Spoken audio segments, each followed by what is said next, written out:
On Christ the solid rock I stand.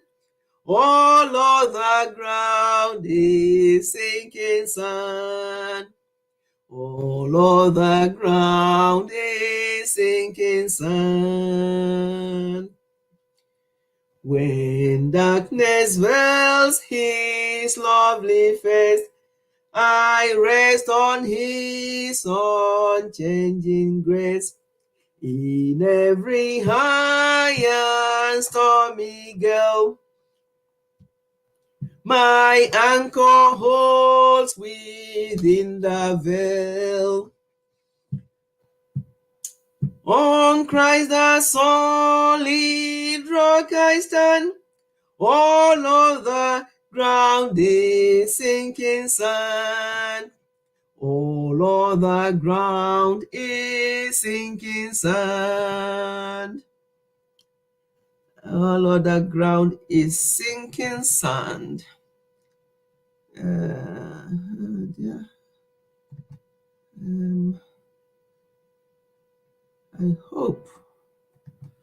I hope this is. So I can see this. I need to see it on my laptop so I can see. His oath, his covenant, his blood supports me in the whelming flood. When all around my soul gives way, he then is all my hope and stay. On Christ the solid rock I stand. All other ground is sinking sand. All other ground is sinking sand. Oh, some people have joined us. A slice of Psalm, you're very welcome. Oh, Chinwa TV, you're very welcome to the house. Thank you. Happy Sunday, everyone. I hope you are all having a great Sunday. Yes, happy Sunday, Mama. God bless you. Thank you so much. A slice of Psalm. I appreciate you being here. Thank you. Thank you, Chinwa. And Delicious Kitchen just joined us. Thank you all for joining. We'll have an important discussion today. You know, from my thumbnail, I hope it's showing. I changed that thumbnail because I wanted us to talk. About this distressing video that is going viral, where a mother was cursing her daughter. I want us to discuss parental curses today. And I also want us to briefly look into the other video going viral, where a man was lamenting that he wants his money back from the church and that he would rather go to hell, that he needs his money now. I think these are the things happening in the world, and sometimes these things go viral and we laugh about it, but it's not funny. You know, I didn't find those videos funny at all because souls are perishing, people are struggling, things are happening. So I want us to talk about this. When we have more people in the house, we're going to start with parental curses. You know, I don't know whether any of you have seen the video going viral about a woman, an Igbo woman, who was cursing her daughter. She mentioned the name of the daughter, her English name, her Igbo name, and her marital name. She cursed her. She even cursed her generation, which includes her, because that's a child that you're cursing is your own child. I think in the process of the cursing, she also cursed her daughter's children. This is very serious to me, very, very serious. And yes, it's going viral, and people are maybe laughing. They think it's funny, but I don't think it's funny. I'm taking that very serious. That's why I want us to share it today on this my family channel live stream. I want us to talk about that. But before then, let me just continue singing this song that has been in my mind since this morning. Thank you so much, Mr. Rock. I appreciate you in the house. Gift or no, you're very welcome to the house. Thank you so much for coming. Thank you. My hope is built on nothing less than Jesus' blood and righteousness. I dare not trust the sweetest frame, but wholly lean on Jesus' name. On Christ the solid rock I stand. All other ground is sinking sand. All other ground is sinking sand. When darkness veils his lovely face, I rest on his unchanging grace. In every high and stormy gale, my anchor holds within the veil. On Christ the solid rock we stand, all other ground is sinking sand. All other ground is sinking sand. Hallelujah. You're all welcome. Oh, Kathy Chuk series, you're welcome to the house. Thank you for coming. Kathy, gift or no her, welcome to the house. Thank you. I'm just, and Mr. Rock, I've already welcomed you. I really appreciate you all in the house. We have a very important discussions, because I want to deal with the first one, which is very serious to me. I don't know how many of you give me thumb up if you, oh, by the way, I hope you all remember to give the video the live stream thumb up as you are coming in. And for those who already saw this video going viral, where a mother cursed her own daughter, and I think she, if I remember vividly, she also cursed the generation of that daughter like her own children, which obviously are her grandchildren. And she also cursed all the people that went ahead and followed her daughter to the marriage ceremony, because from what she was saying, she was not at the marriage ceremony. Her daughter has had 2 children. She did not go for the omugo, and other people went. That is a concern for me. That is a problem for me. And we must not see this one-sided. I'm going to come to that. Because when people saw that and it's like, oh, you shouldn't have done that to your daughter and all the rest of it, I'm going to come to that. From an experience of a woman who is married with 4 grown-up children, I'll come to that, because it's easy for us with young children, to those of you with very young children, and yeah, they annoy you, you tell them off, go and sit down there, go and sit in the naughty corner, they will go there and sit down. But when they become adults, they do what they want to do. But nothing would justify cursing your own child and cursing that's your child's children, which obviously is your grandchildren. Now, we're going to discuss this, and I'll tell you where I'm coming from, and I'll also share this based on my own experience and other people that I've dealt with some challenging behaviors in children that can make parents, especially mothers, to curse their children. And you know what it means? Yes, a man is father to the child. Yes, all well and good. But when it comes to the child, when it comes to the mother who carried the child in the womb, it becomes a different story altogether. So that cursing is very serious and is very worrying to me. And I want us to talk about it, because all of you here, if you're not married, you are going to be married one day. If you're married, you have children. If you don't have children yet, God will bless you with children. So everybody will come to experience what I'm going to discuss today. So thank you. I think I'm missing some people already when I'm talking. I need to give whatever you call it to some people so it can help me to welcome people, because when I start talking, I may miss people, but please do not take it personal. If I miss you, if you think I've missed you, you can drop another message down and I will recognize you. I've already welcomed you, Kathy Chooks, Angelis, Delicious Kitchen, Gift Honor her. Good afternoon, Mommy Fetch, and everyone. Yes, thank you so much, for coming. Oh, Ella, the lady with the smile. Thank you so much for coming, Ella. I welcome you to the house. Thank you so much. I appreciate you. Yes, thank you, every one of you. Let me just go up and make sure I've not missed anybody. Yes, Mr. Rock, I've already welcomed you, and a slice of Sam. Thank you. Thank you, everyone, for coming. Thank you, everyone, for coming. We have these important discussions to deal with today. But the one that is more serious to me is that a mother cursing her daughter and cursing her daughter's children, which are obviously are her own children. And as I continue singing this song, as people are coming in, you need to hear this, my song. I normally, Mariama Sonko, thank you. Thank you for keeping to your promise to come to this live stream today to support. Thank you so much, Mariama Sonko. I appreciate your presence here. I thank all of you for being here. I appreciate you all. And I hope you have all given this live a thumb up. And if you don't mind sharing it so that others will come and listen to what we are going to discuss today about this curse from this mother. It is serious. It is a big deal. So please, if you don't mind, share the video, share the live so that we can get more people in the house. And I said before, if you have seen that video, please just wave or just do a wave sign on the comment section so I'll know that people have an idea what I'm talking about. This video went viral over this weekend, yesterday, between Friday and yesterday. Somebody actually sent it to me and they wanted my opinion on it. And I said, you know what opinion will I give?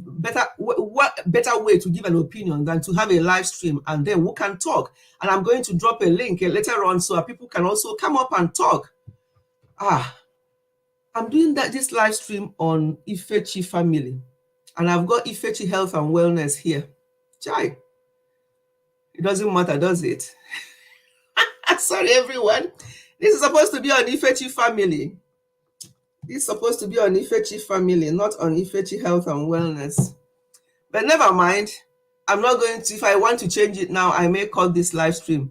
I'm the same person. I'm Ifechi Health and Wellness and Ifechi Family. But today is not about Ifechi Health and Wellness. Today is about Ifechi Family because I want to talk about this, a family issue.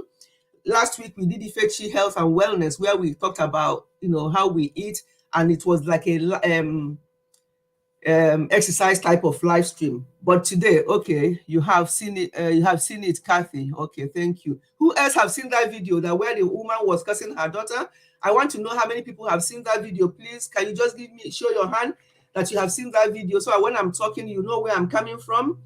If you have seen that video, Kathy have seen it. Anybody else, please give me a thumb up. Don't worry about what is written here, Ifechi Health and Wellness. We are on Ifechi Family today. It's not on Ifechi Health and Wellness. I did not change this from last week. That's why it's showing as wellness, but it's all well and good.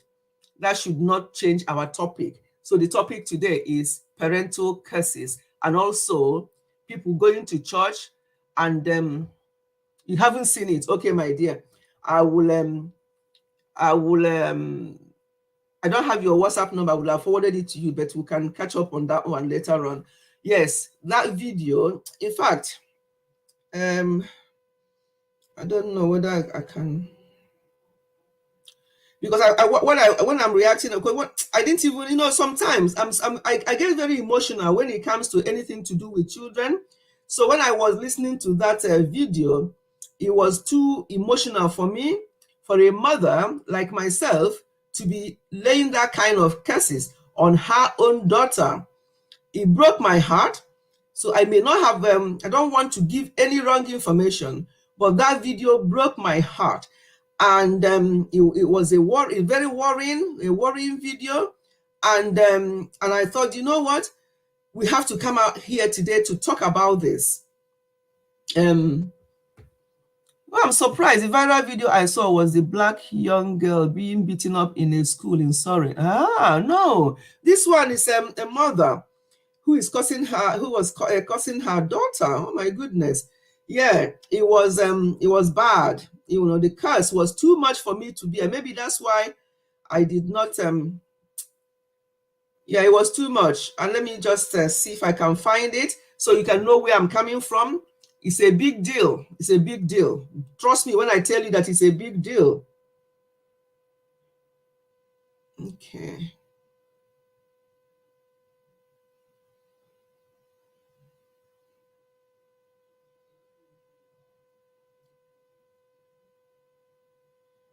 Okay.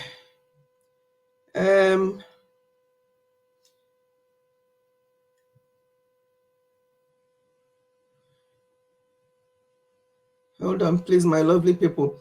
So as I'm trying to find it, because what I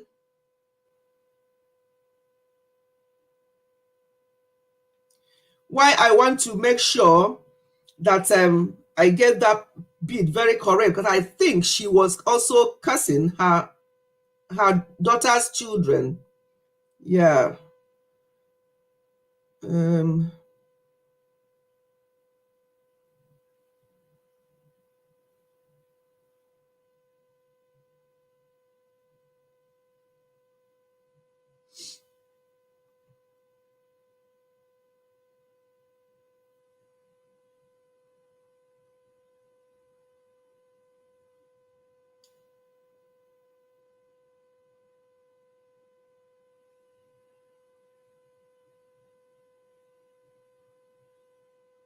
I have seen the video, but it's not playing now. I hope they have not privated it. And if they have, rightly so, because it was bad. It was so bad. She was cursing, and she was also cursing her daughter's children. I have not seen it. Wow, not that one. Okay, very disturbing. Okay, Ange, have you seen it? Not seen or heard of it till you mentioned it, ma. Okay, so you have, maybe you have seen it now. Then, yeah. Let me because I know, and I know YouTubers have already uploaded this on their videos. Some of them anyway. Um,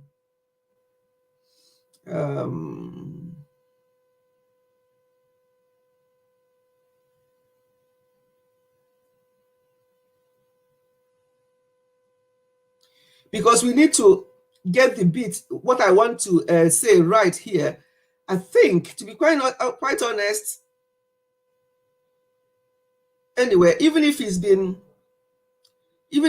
removed, I still have the idea of what the woman was saying, because I watched most of it, but it was becoming too much for me, so I have to stop. I have to stop listening. Um,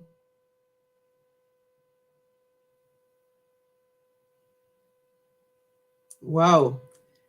I think something must have happened, because all the people that uploaded this video is no more showing.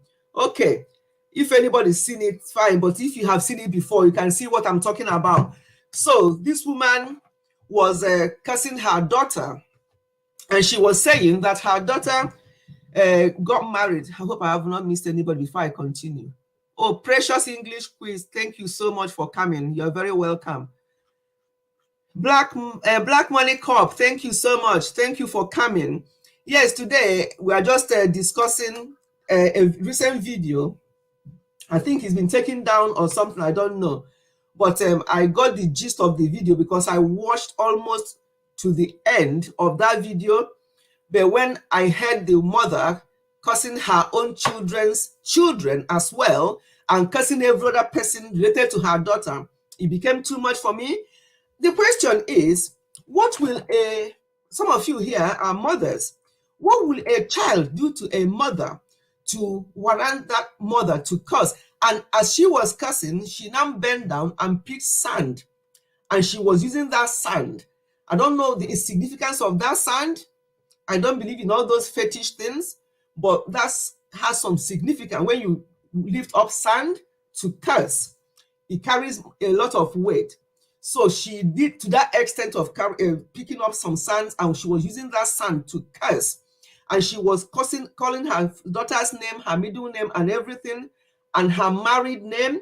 And she was cursing her children, cursing all the people that came to the wedding, because apparently, for whatever transpired between her and her daughter did not invite her to her wedding. So she did not, she never talked about her own husband. That is the father to the daughter. She never talked about that. So I'm not going to go there. But she only wasn't talking about herself. She said that she was not invited to the wedding. She was not invited when she's had 2 children, and other people went for the omugo instead of her. Now, I have a big issue there, but let me leave that one in the corner. Because I don't know the full story. All I'm going to be neutral here, just from my experience and what I think may have happened and how this may have been handled. I don't know how we come to social media, because that woman, clearly you can see she was in the village, but somebody may have had her doing that and videoed her, and I'm sure without her consent, that video went viral. It went viral to some extent because it was on YouTube. Some YouTubers already uploaded it. but I can't see it on their channel anymore. So it may have been taken down because I think it was very inappropriate for that kind of video to be allowed to be circulating, because she mentioned her child's name, her daughter's name. The picture of her daughter was also shown, and so on. And then her daughter's children were also cursed. So I felt that video shouldn't have been on social media. So I think I haven't seen it now, and I think it's been taken down, and rightly so. So the question is, what will make a mother? Now, when I'm talking about mothers here, some of you here are young mothers, but children are young before they now become adults. So for that kind of curse, I've even heard that some mothers curse their young children as young as 5. Babies, that some mothers curse their children. Maybe their children done something to them that I don't know what your child will do to you. A young child, an adult child, that will make you to curse them and curse their generation. And the generation includes you. You see, what people don't understand is that some of these curses, some of these things, they boomerang. Yeah? They boomerang in the sense that that mother who is cursing her daughter and cursing her daughter's children is actually cursing herself. You didn't hear me. That mother who was cursing her daughter and cursing her daughter's children is actually cursing herself. Oh, okay, Onya Somura, thank you so much for coming. Yeah, okay, you are now here. You say you are on arts before. Thank you so much, Onyi. You're welcome. You know, when our children annoy us so much, sometimes you can be like, I've been there. You know, I had 4 of them. All 4 of them are so different. You know, some of them are just the ones you tell, sit down there, and they'll sit at any age. Some of them are the ones you ask to sit down there and they'll ask you why. And stuff like that, and all sorts. You know, every parent's challenge is so different. So no, it's no size fits it all. It may well be something that your child did, and you're so upset about it. Another parent will hear it and say, "Oh, is that all that your child did?" And you are so upset. Wait until I tell you what my own child did. You know, so it depends on how we handle things and how we see things and how we raise our children up. Because if you have put in a lot of effort, you've done everything within your power to raise your child up, and the child does something that breaks your heart. Sometimes you want to just go for it, but the best thing is not to, no matter what that child did. I know that I always say to children, adult children, young children, the only commandment in the Bible with a promise is to honor your father and your mother. That's the only commandment with promise. However, there's also some part of the Bible where the Bible says that parents, we should not provoke our children. Because when it comes to parental curses, people will jump up, oh, that woman, including myself. And I still stand with the fact that that woman shouldn't have done what she did. She shouldn't have cursed her daughter and cursed her daughter's children and cursed everybody that attended her wedding and cursed everybody that went to her omugo without her being there. She cursed a lot of people. What did that woman do? What she did was to react. She reacted instead of responding to the situation she found herself. She reacted with her tongue, and she picked some sand from the floor and raised it up. Sad. Let me welcome some people. Oh, yo is in the house. Rose Ehujo. Have I welcomed you, Rose? No, I don't think so. Let me go from beginning. So make sure I don't miss anybody. Oni, I've already welcomed you. Rose, you're welcome to the house. You're already here. I've welcomed you. Ask Auntie Mabel. Thank you. Thank you for coming.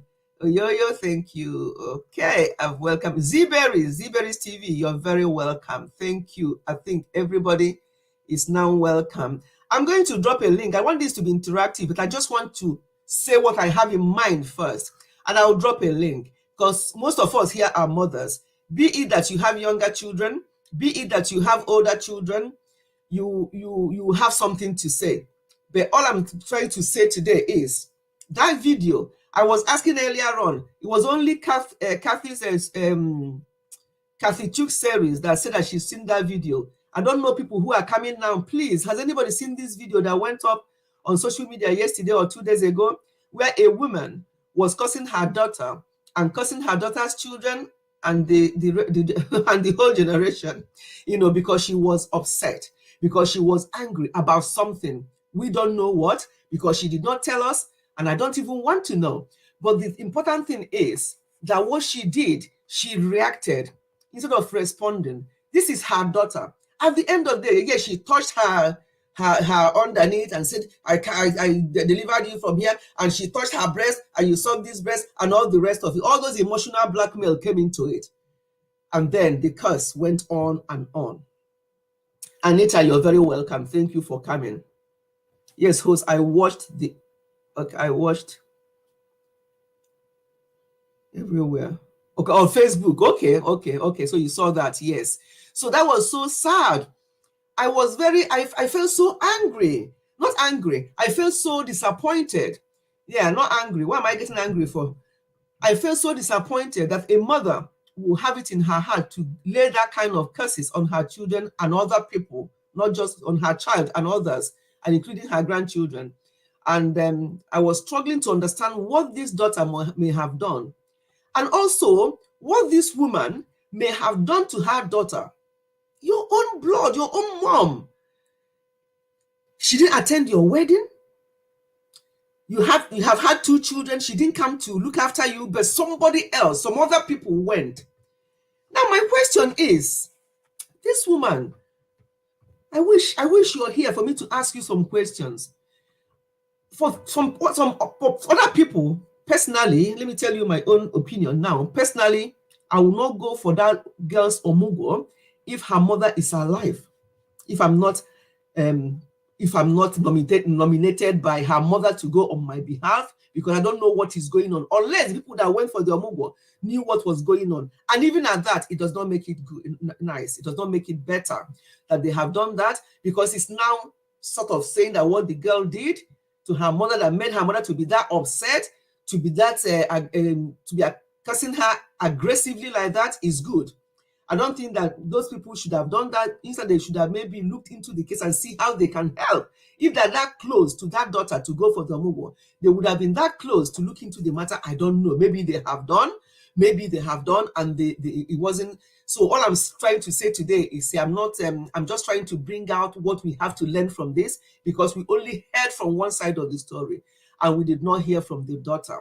So today is not a case of blaming the mother or blaming the daughter, but I want us to be balanced here based on the fact that I've also had some instances that I've dealt with where people have cursed their children, and where a child actually told me before, it's a boy.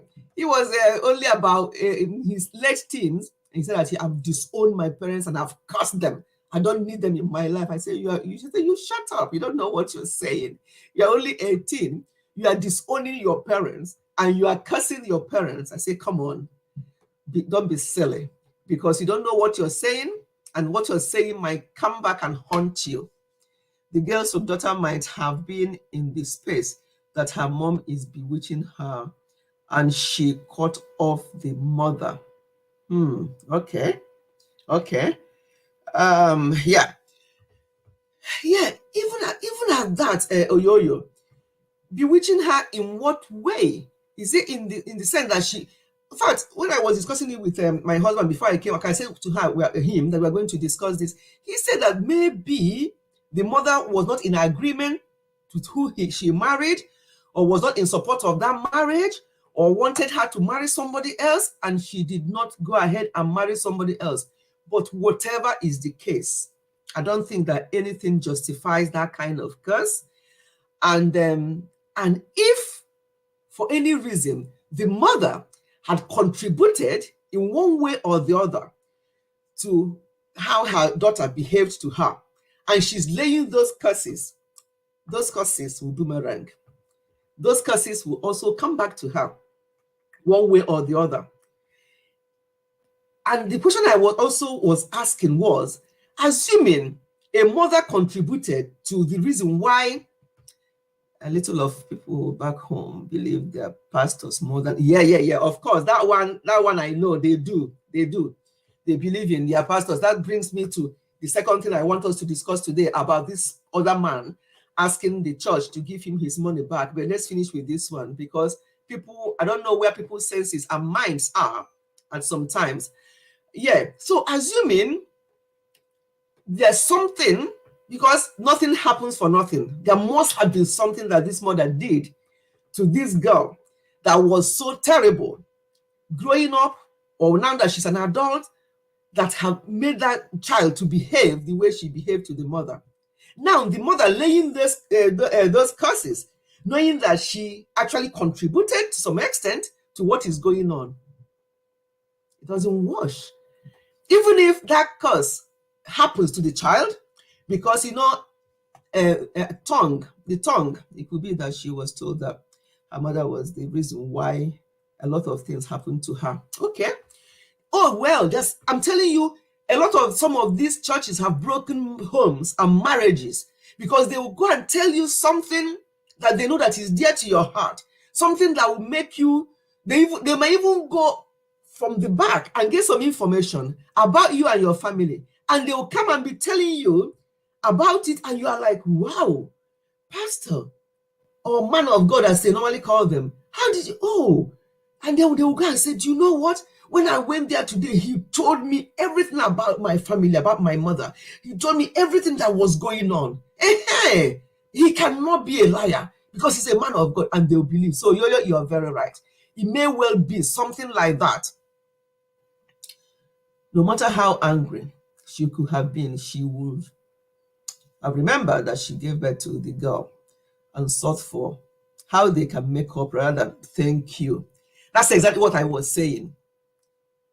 A lot of churches broken. Oh yes, a lot of churches, they've broken homes.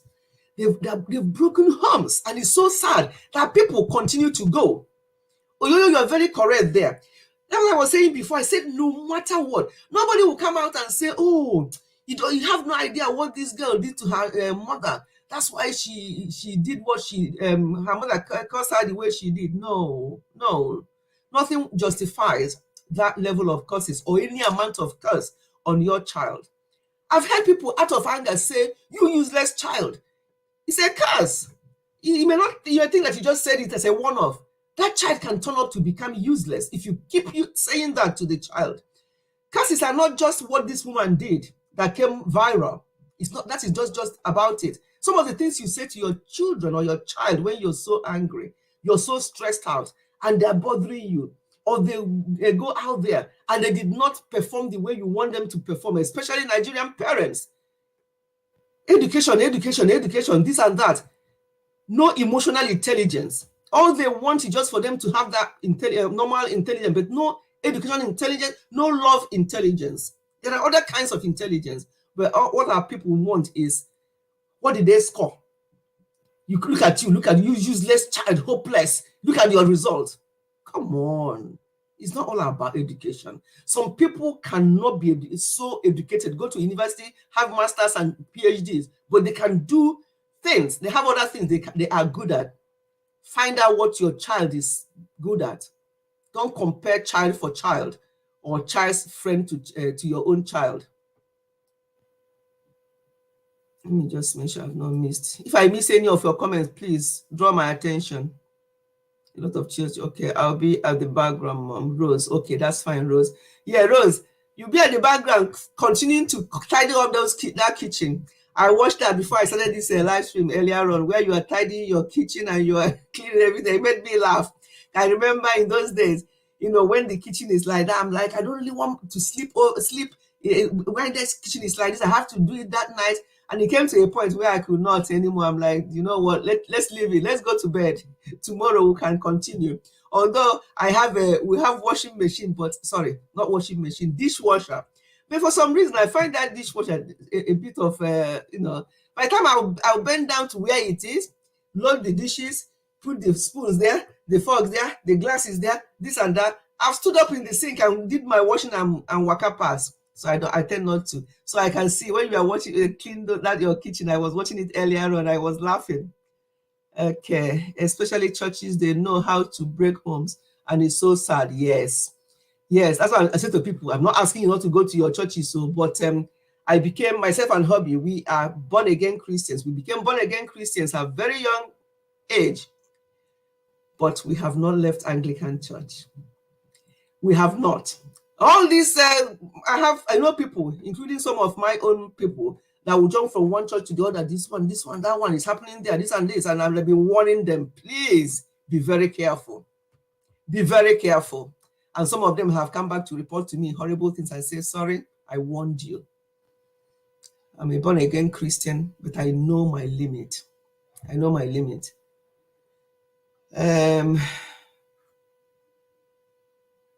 We should encourage our kids to do more where they are good in. Yes, where they are good in, encourage them. That all the children, or not all of them are what's the word? That are university candidates.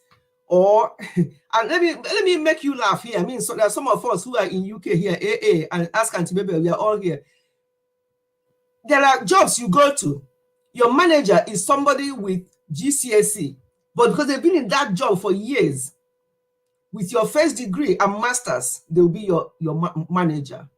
They work with experience here. It's not to your qualification, although in some jobs, obviously professional jobs, yes, you have to have that qualification to be able to, for example, a doctor, nurse, all those professions, yes, but some other office jobs and stuff like that, no. You can have as much qualification as you have. That other person with less qualification, but they've been there for years and they can close their eyes and do that job. That's the person that they'll employ as your manager. So just encourage your children. Whatever they are doing, encourage them. My daughter is not good with other subjects, but fantastic in computing and yes, and programming. Of course, that's where this world is going to now. Fantastic. That's what I'm saying. Encourage your children. Don't compare a like for like. No. Tell them, because the girl will be so broken. Of course. I thought I was the only one who doesn't like dishwasher. Yes, Anita, you're not the only one. In fact, if you come and see our dishwasher, this our house, we moved into this house. We bought this house the year 2000 to now is how many years ago? I can count maybe 5 times, or well, not maybe more than 5 times that we have used the dishwasher. On occasions like that are when our sons are back for Christmas or any other celebration and we've all eaten and it's just too much.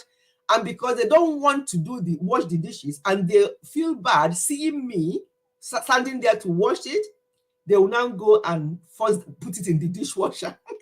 Sometimes the dishwasher will finish washing, those dishes will be there for another 3 days. And by the time they come out, I have to start rinsing them again because I'm not used to that. That's the only occasion where my dishwasher is used. When they are back, they're feeling guilty. They don't want me to be washing while they're there. They just go and push everything in the dishwasher and put it on. That's the only time it's being used. I don't like dishwasher. I can't be bothered. Yes, I've read Oyoyo's host. I'm watching at the background because I'm also tidying my kitchen. Like Kathy. No, it's not Kathy. It was Rose. Rose Ehujo was tidying her kitchen, and she was backing her baby. She was backing her baby and she was tidying the kitchen. I was laughing. I'm like, yeah, I know the feeling. Yeah. Okay. So what I'm trying to say, yeah, going back to this woman and cursing her daughter, as we have all identified here, nothing justifies any parent cursing their children or their child. No matter what that child did to you, there must be a way out. And as Yo-Yo said, that woman, that lady will now be so heartbroken. And this video have gone into so many hands. People have seen it. And she called her daughter's name, her middle name, and her maiden name, and her marital name. Just to make sure that if you don't know, you have to know by force. That was how sad, that was how angry this mother was about what happened. She said a lot. She said a lot. And for a mother, nothing justifies that. People always point you to the Bible where it says that the only commandment with a blessing or with a promise is honor your father and your mother. Yes, totally agree. Honor your father and mother. But at the same time, there are other Bible verses where it says that you have to treat your children. Don't provoke them to anger. Don't keep using harsh words to them. And because sometimes, children, they don't reason as like we reason.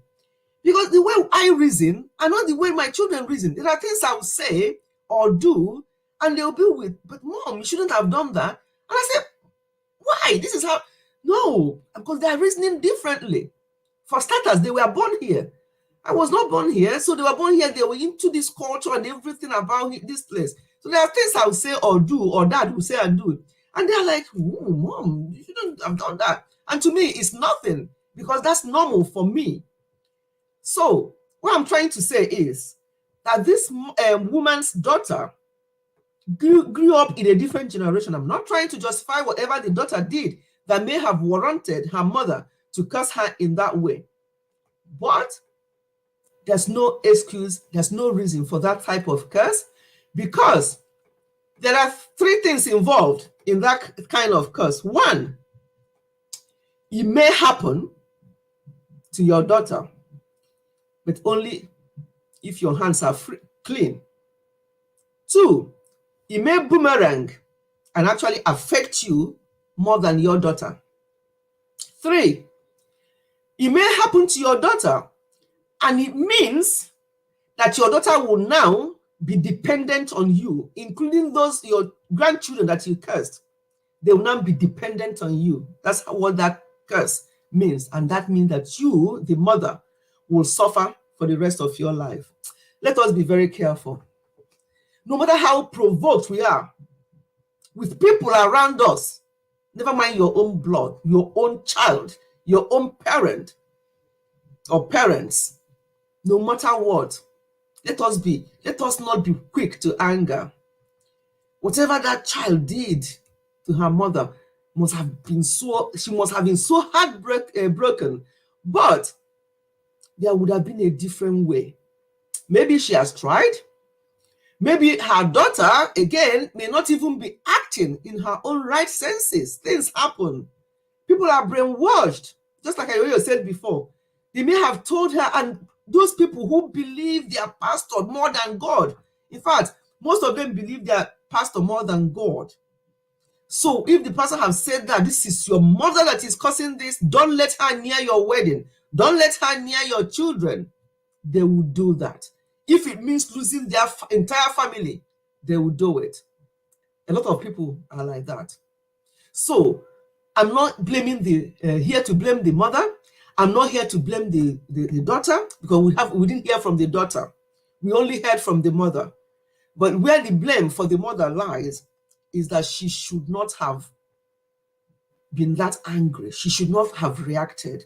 She should have responded.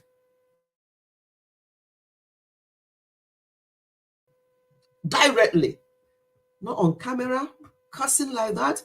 Tell her what you want to tell her. Tell her without using emotional blackmail. At the end of the day, she did not ask you to have her. Thank God she's a mother herself. As you rightly said in that video, she's got 2 children. So thank God she's a mother herself. She's going to experience whatever you experience with her. Whatever you experience with her, she's going to experience that as well.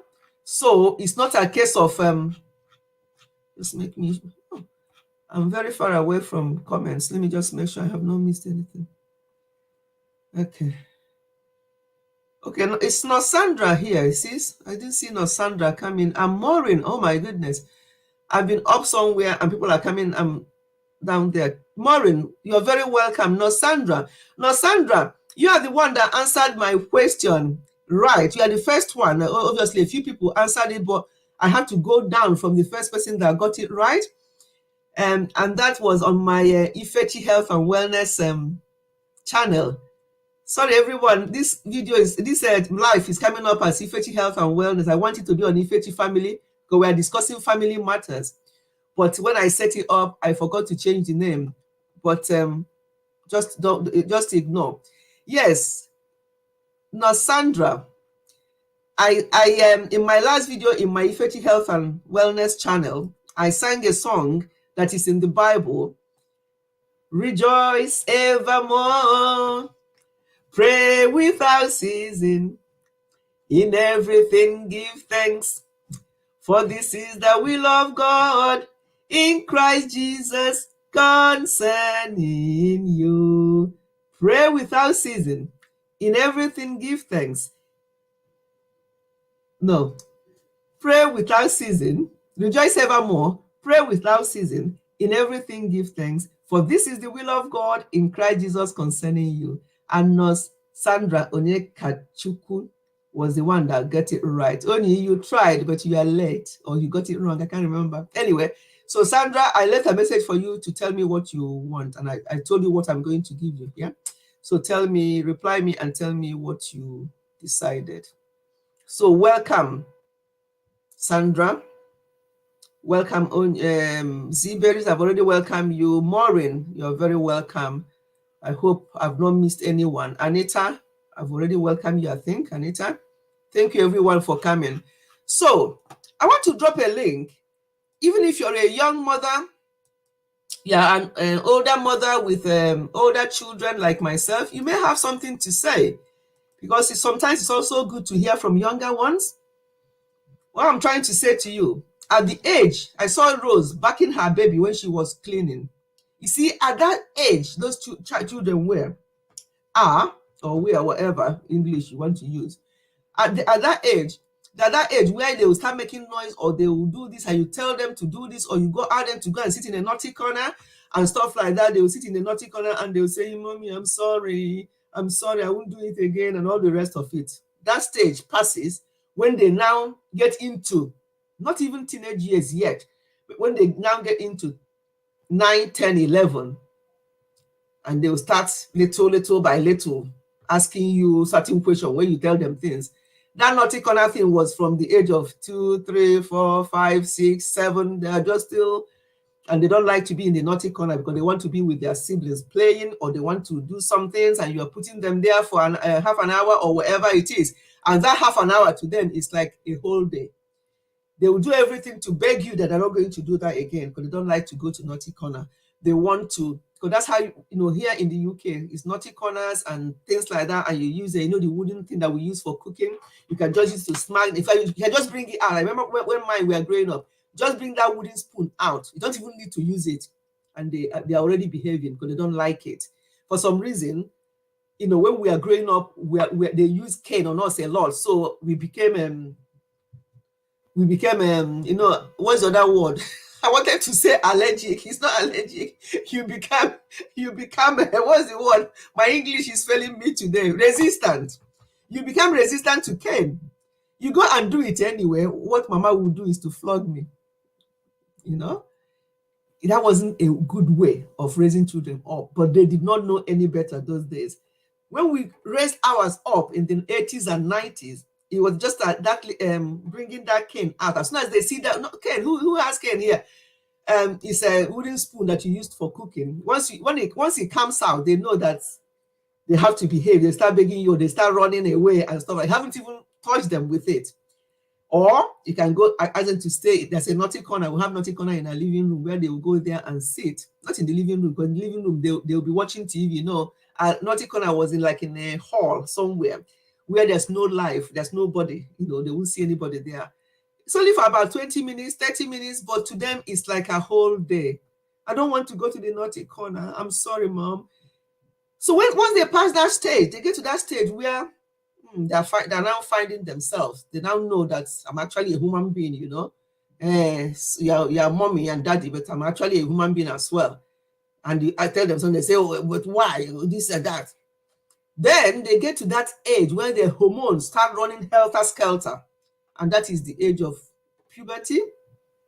They now start 11, 12, and then they hit that mighty 13, teenager. And you hear them reminding you, "But Mom, remember, I'm a teenager now. I'm a teenager now." I'm like, "Yeah, well done, teenager.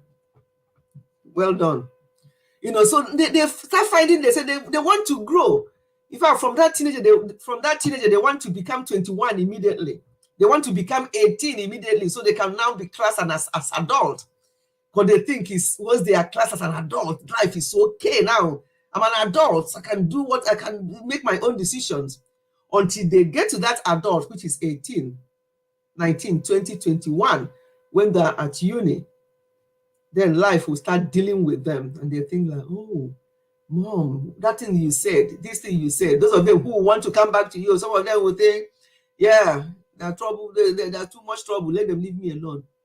And they go out there and they make mistakes because they have resisted your advice, because you're not flogging them, you're not doing anything. Flogging does not work anyway. So I've never believed in flogging, but they never really, they don't want to know. And then they go out there, go to uni, come out, some of them go to uni, and what you see back in your home, some parents have said that their children, as soon as they went to uni, they lost their children, because they come back and it's not the same child that left their home to go to university.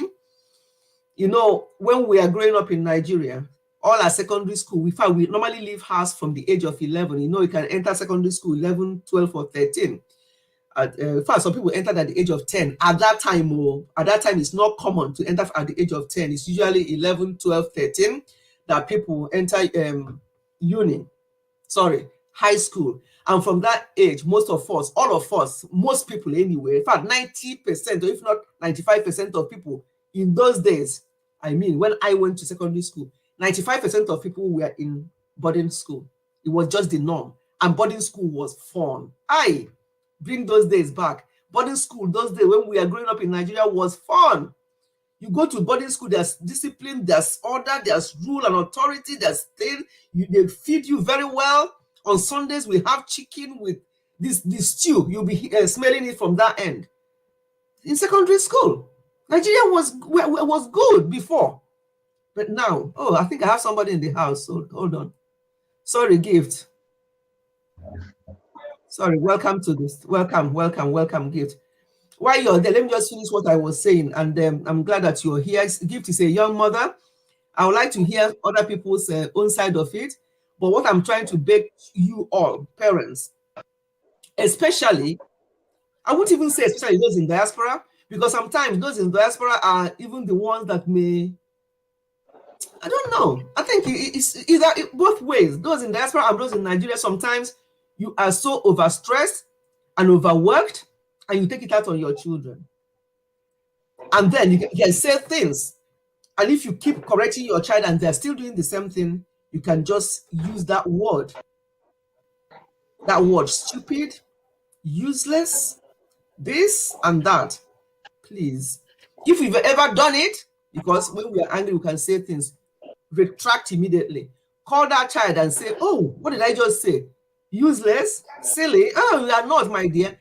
Cuddle that child and just retract. You can easily do that, because when you are angry, you can say things. We are human beings. They always make sure that it does not last, that you go back to that child and withdraw whatever you have said immediately, so that it's not it doesn't internalize, the child does not internalize that and think, oh, well, my mom or my dad said that I'm silly, that I'm stupid. I have 2 teenagers and they think they are full. Thank you. They see what I mean. The way they celebrate teenage years. I remember mine and they'll keep reminding you, remember, I'm a teenager now. I'm like, yes, well done. So what is the teenage? Oh God, it's so funny. But yeah, so you know what I'm talking about. Yeah, you have 2 teenagers. At a point, I had three of them teenagers. You know what? You can imagine what that means. Yeah, at a point, I had 3 teenagers at a time, and the hormone were going all over the place. You know, the ladies have their own hormone, but men as well, boys, they all have their own, running helter-skelter. And at that time, they think they can take on the world. You just have to be patient. You just have to be patient. Gift, are you there? Yes, ma'am, here. Okay. Okay, my dear. I don't want to keep you too long, because when people come up, I like them to talk, and then I can continue after you. You're very welcome to the stream. And if anybody else wants to come up, yeah. Mommy, yes, I rather don't have anything to say. I have a question, because okay. the cause of a thing have been brought to me before, and I didn't really know how to handle the matter. So a lady was looking after her sick mom. Yes. and her sibling at her sibling's house. And Mm-hmm. when she's being asked for money, that is the elder sibling is being asked for money, she'll ask the younger one that is looking after the mom to call her boyfriend or whoever she's dating for the money. Hmm. And this younger one she took it for quite some time. At a time she couldn't Hmm. take it. So she called their elder Hmm. brother and explained everything that was going on. And the elder brother was not in Nigeria at that time. Hmm. The elder brother was like, just hold on, hang in there until I get back. I'll be back so month. And she kept on hanging in there. But Hmm. at a time she couldn't take it because the mom was sick. And the woman always asks for things that is not in the house. You want to eat this, you want to eat that. And she was helpless. She couldn't afford the money to take care of her mom at that time. She was not working. She didn't even go to university. Let us put the university aside. So at a point, she couldn't take it. And this her elder sister had the money, but each time she's been asked, she'll be like, she wants to sell her goods, and then before she'll bring out the money. Then the lady said at a point she couldn't take it. She had to leave her mom at her elder sister place because that was where she was taking care of her and left a note. Then when she left, she continued praying for her mom. I think it was like 2 weeks after she left, the mom passed away. Hmm. Hmm. Now Then when the let me mom get passed this away, right. Let me get this right. The younger sister was looking after the mom in her elder sister's house, or the yes, other way around. Hmm? yeah, the younger sister was looking after the mom in the elder sister's house. Okay. Okay. Okay. Yeah. Okay. Go on. Hmm. So 2 weeks after the younger sister left, the mom passed away. Hmm. And during the burial, they refused the younger one. They didn't add the younger sister's name on the children's name. The funeral, this thing they print and all that. They didn't add the girl's name there.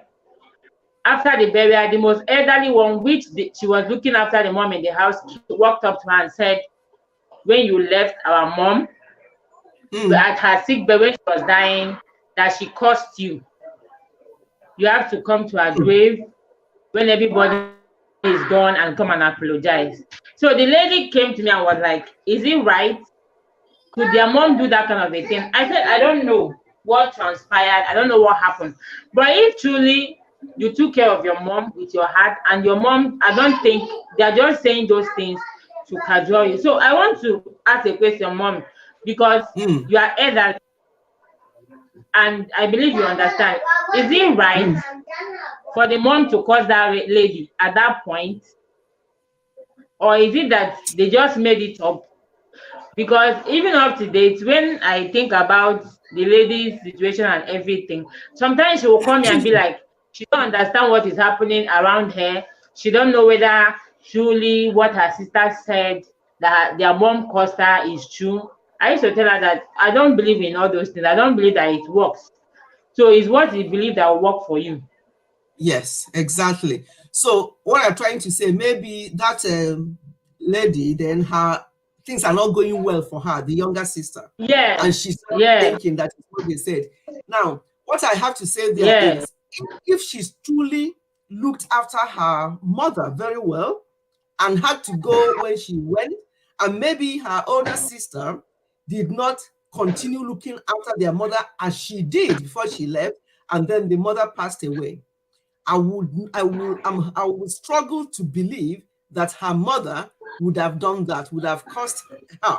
Maybe the senior sister was feeling guilty that when she was there, their mother was still alive, and as soon as she left, mother died in her house and in her arms, probably, and she's feeling that guilt, and now have to say that to her. If truly she is concerned about that, all this going to the grave to do whatever, to me, is nonsense. That grave there, the spirit is gone, is the carcass that is inside there. So what I would suggest to this girl to do, if she knows that in her heart of hearts, she looked after her mom as much as she can before she left, she should not take to her. You see, sometimes what we believe starts manifesting in our lives. That thing that she has heard maybe is now in her head. Everything that's happened. Hey, my mom did this before she passed away. My mom cursed me before she passed away. And it will be playing in her mind. And things may, and our mind is so, our mind, they say, where our mind works, when you start thinking about something, it may start manifesting. It does not mean that it's true. But if the senior sister did say that their mom cursed her before she passed away, all I would suggest that she would do is go on her knees and say to God, and once she's sure that she looked after her mom to the best of her ability, go on her knees to God and say, look, this is what they are saying about my mom, that I don't think my mother would have done that. I looked after her to the best of my ability before she passed. God, but if there's anything I have done, maybe she may not be feeling guilty that, oh, she was there until 2 days after she let her mother pass away. That might be, again, be playing in her mind. Let her go and deal with it with God. But she should not be going around with that belief that her mother cursed her. Sometimes, if she's that close to her mother, or if her mother is not happy with her or cursed her, she may see her mother, not in, maybe in a trance or in a dream. Her mother may come to her for a message. And if such thing happens, she can now know where she is with her mom. Sometimes it happens. Some people see people in dreams. But what I'm trying to say is the best thing for her to do is not to go with what her sibling or that her senior sister is saying and carrying that emotional blackmailing her that you, because you did this and mother caused you. She should not be doing that to herself. Her mother is gone, so she's not here to even say, yes, I cursed you or I did not. So let her just go on her knees, speak to God as if she's just speaking to her own father and say, lay everything bare before God. And then ask for, if there's anything that she had done that she would have done wrong, ask for forgiveness and move on in her life. And don't ever think, if anything happens to her in her life, she must not go back and start thinking that is because of what they said about her mother. Her mother would not have cursed her. If she was there getting money from people, looking after her mother, and then on top of that, the mother will curse her, I don't believe that. I think they are just emotionally blackmailing her. That's what I think. Oh, I think she has dropped. I hope you heard what I said, Gift. I think you dropped by mistake. Oh, Estelle is in the house. Niger daughter. N Silver Rose, welcome. See, I said that when I'm talking, sometimes I miss people. Maureen, I've already welcomed Maureen, haven't I? N Silver Rose. Estelle, Niger daughter. What we are discussing today is that video. It was on your channel that I saw it, but it's not there now. What happened? Has it been taken down or what? We're talking about that mother that caused her daughter. So we're saying, what can any child do to her mom or to her parents to warrant that a level of curse laid down on her and her children and other people? You know, the curse wasn't just on her daughter. That's the another concern. The curse on that video wasn't just on her daughter. It was on her daughter's children and others who attended the wedding and those who went there to do omugo for her. So the curse was it was like a stray bullets hitting here and there. It wasn't just one person. She did not concentrate on her daughter. So that was an angry woman there. You know, so that's what we are discussing today, Estelle family. That video that you uploaded on your channel regarding that mother, she even lifted sand. You know, the significant people who go to these fetish people, they know the significance of sand. When you lift sand up to make pronunciations, it carries a lot of weight. But as I said before, this curse, okay, it's there. Okay, I just checked, I couldn't find it. Okay, the video is there. That's fine then. So people, a lot of people here are saying that they have not seen it. Please go to Niger.TV. That's where I saw the video. And I think it's on WhatsApp as well. I think somebody else showed it to me on WhatsApp and wanted me to talk about it. That's why I'm talking about it today. But as I say, it was so heartbreaking to hear a mother cursing her own daughter like that, and then others join, cursing others as well. It's not right. no matter what that child did to you, it does not warrant that kind of cursing, because we all hurt each other from time to time.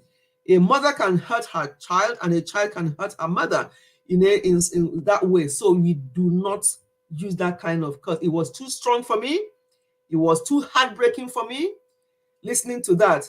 Oh, the Zaran family, you're welcome. Please, I hope you are all giving me thumbs up. I want to see the thumbs up going up. Give me a thumbs up, please. And Happylistic Kitchen, you're welcome. Judith Kimbue, you're welcome. This name is not familiar, and I know from the name you're from Zimbabwe or such like. I love Zimbabwean names. I don't think I have you, Judith. And if you're not connected with me, please do. I love, it's a Zimbabwean name, isn't it? Kimbigwe or something like that, or that side anyway. I have quite a number of friends from Zimbabwe, and yeah. So that's what we're discussing today. And Gift was sharing something, and she dropped off, and I can't see her in the chat anymore. So Gift, I hope how I answered the question, that it was okay. I give you thumb up and share. Oh, thank you, Estelle. Thank you so much for that. Thank you for sharing, because I think we need to have a lot more people here to listen to this. But we are all, as far as I can see here, most of you here are mothers, and but your own children are young. You have young children. They will annoy you. They will upset you. But please, when you take them to some of these churches you people go to, I'm not asking you to not to go to any church. Me, since I became a born-again Christian till today, I have not entered any Pentecostal church. Now, disclaimer, I'm not asking you not to go to your Pentecostal churches, but go with your sense. We are going to talk briefly about that man that is requesting his money, that he now wants to go to hell. He does not want to go to heaven anymore. That is how much people have been brainwashed. So if you are one of those that still goes to all these churches, come here in London. There's a place called Elephant and Castle. No, Old Kent Road. There's a road. It's a very long road called Old Kent Road. If you're still in the house, you know Old Kent Road. When you, and I'm not kidding you, by the time you move from 1, 2, 3, 4, the fifth one is a church. You count another one is a church. Albeit that it's just one room that they found somewhere, it's a church. These are people who branched out. Maybe their so-called man of God have told them something that they're not happy with. They say, how dare him tell me that I can go and open my own. They will go and open their own. I know it. Yes, you know, yeah, Old Kent Road. So many churches there. Who are these members and who are these pastors? Why can't we just have few churches and then talk about God and not talk about ourselves? Now, I don't even want to go there. I don't want to go. Let me not talk about church here today, because if I start, I will not finish. So why I want to touch that man's case is the way he was feeling, and he's now saying that he now wants to go to hell. People understand it literally, that he's saying, how can he be now wishing to go to hell now? For what? What he was saying, what I understood that he was saying is the fact that if this heaven is here on earth, I might as well go to hell. Because the way people are playing this church thing is as if they think that this heaven is here on earth. That's what people are thinking. That's why they will tell you to start investing for your future, for heaven, for your kingdom, to start investing. And you start investing, you start putting a huge amount of money. When your family members are hungry, your own children are even hungry, you are investing in heaven. Where is it in the Bible? Where is it in the Bible? So I think that's why that man is just saying, he just looked at everything that is happening and he thought, you know what? I've had enough of this heaven. Let me just go to hell. But I don't think he's talking about the real heaven or the real earth. He's talking about what is going on in these organizations. Calling some of them churches is an insult to the real church. There are organizations buying and selling. Somebody was telling me, oh, I'm so hungry and my children, I just have to get my children ready quickly so that we can get to the, listen to this, so that we can get to the church on time before the lady that brings in the puff puff finishes it, before others finish buying them. That's why she was rushing to go to church on time, because a lady brings puff puff to the church and sells it first thing in the morning. So she's rushing her children, without even brushing their teeth, dressing them anyhow to go there to buy puff puff. That's what our children will have for breakfast. Who has done this to us? Who has done this to people? You are rushing your children to go to, you call that church? I rest my case. To go to the organization to buy puff puff, which you can make in your house. You can give your children nice breakfast, cereal, or whatever they need in the morning before they it's not funny. People are laughing. No. I struggle to believe it. You are going to, before the puff puff finishes, and you tell me that is church. These are the people that will be telling you to invest in kingdom, or to invest in your future. And that man was showing us his card and all the certificates he got, certificate to heaven. Who did this to people? So the two things I have to say today is about this parental curse and this man. The man about the church thing, I don't want to go into too much detail. I don't want to talk about church here, because if I start talking about church, the whole day will finish. But all I'm going to tell you people is, for me and my husband became a born-again Christian at the age of 15. And from that age of 15, he has not turned back from God. In fact, when we got married, his best man, after our wedding, the best man visited us after 3 months or so and saw how I was feeling. And the best man was like, I hope it's not what I'm thinking, because I'm waiting for you to come and ask me what to do. That is how born again my husband is and still is. But we have not entered any other church. I'm not asking you not to go to any church you want to. At the end of the day, it's God that we serve. Once God is preached, once the word of God is preached and you're not brainwashed into doing things that man did to now be saying that he wants to go to hell, continue. But work out your salvation with fear and trembling. Church does not take anyone to heaven. At a point, myself and hubby, in all our born-again Christian journey, we decided that our own church, our own fellowship is in the house. Where 2 or 3 are gathered in my name, here I am in their presence. We do our offering, we do everything, and we do our tithes, and after, we use it to bless people. Some churches as well, we use it to bless them. So it doesn't mean nobody should come here and shame you into not attending church today. People will say, I hope you've gone to church today. What does that mean? What does that mean? Which church? Please, don't put me out of context. I'm not asking not to go to church. Our able minister, Alma Abwai, official is in the building. Anna, don't say, what is Mami Fechi saying today? Is she telling us not to go to church? Far from it, my dear. That's not what I'm saying. All I'm saying is that people should do things with sense. I don't want to hear stories like that man going viral now, saying that his money should be returned, that he now wants to go to hell. He's now lost it. And a lot of people are in that situation, but they don't want to come out. That's what I'm talking about, church. Organizations, because calling them church, some of them church, is a disgrace. You can't be doing that to people, and people as well. Let me even leave people who are doing it to people. How about you, the individual? Is it that there's something, because some people are saying that some of them, when they do their church, that they put something underneath something. So when you come in, you just have to follow. I don't know.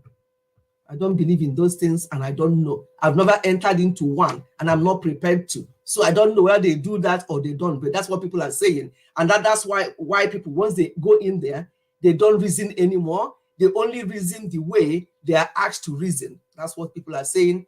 My dear, I don't know, because I've not entered into one and I'm not prepared to. The earlier we believe that most churches in Africa are business. Thank you. Nothing. Ziberi. Not only in Africa. Here, I'm telling you, I've lived in London for 36 years, in England. It's not only in Africa. They've transported that kind of churchianity to England. It's happening here all over. One person came and was lamenting to me and my husband about people asking them to pay for prayers, £25 for children, £50 for adults. Praying for prayers, paying money for prayers. What is wrong with your tongue? So it's happening everywhere. Stop laughing. It's serious. That man's video going viral I saw yesterday made me think. So this is still happening. People don't hear. Go to church with sense. Some of these places are not churches. They are organizations and business places. They are like Marx and Spencer. They all have their own doctrines. They all have what they believe. If you believe, you join. If you don't believe, waka pass. Salam family. Honestly, if I don't even want to go there. If I start, I've had a lot. I've had enough. So when this lady came and was lamenting to me and daddy, he was just in our living room there.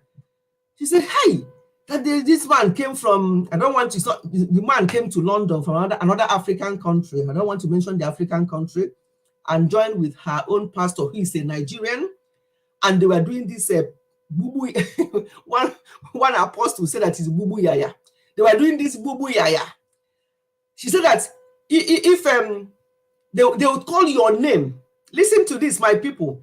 That man will call your name, and if there are two of you in that church, he will now call your middle name and tell you your village in Nigeria.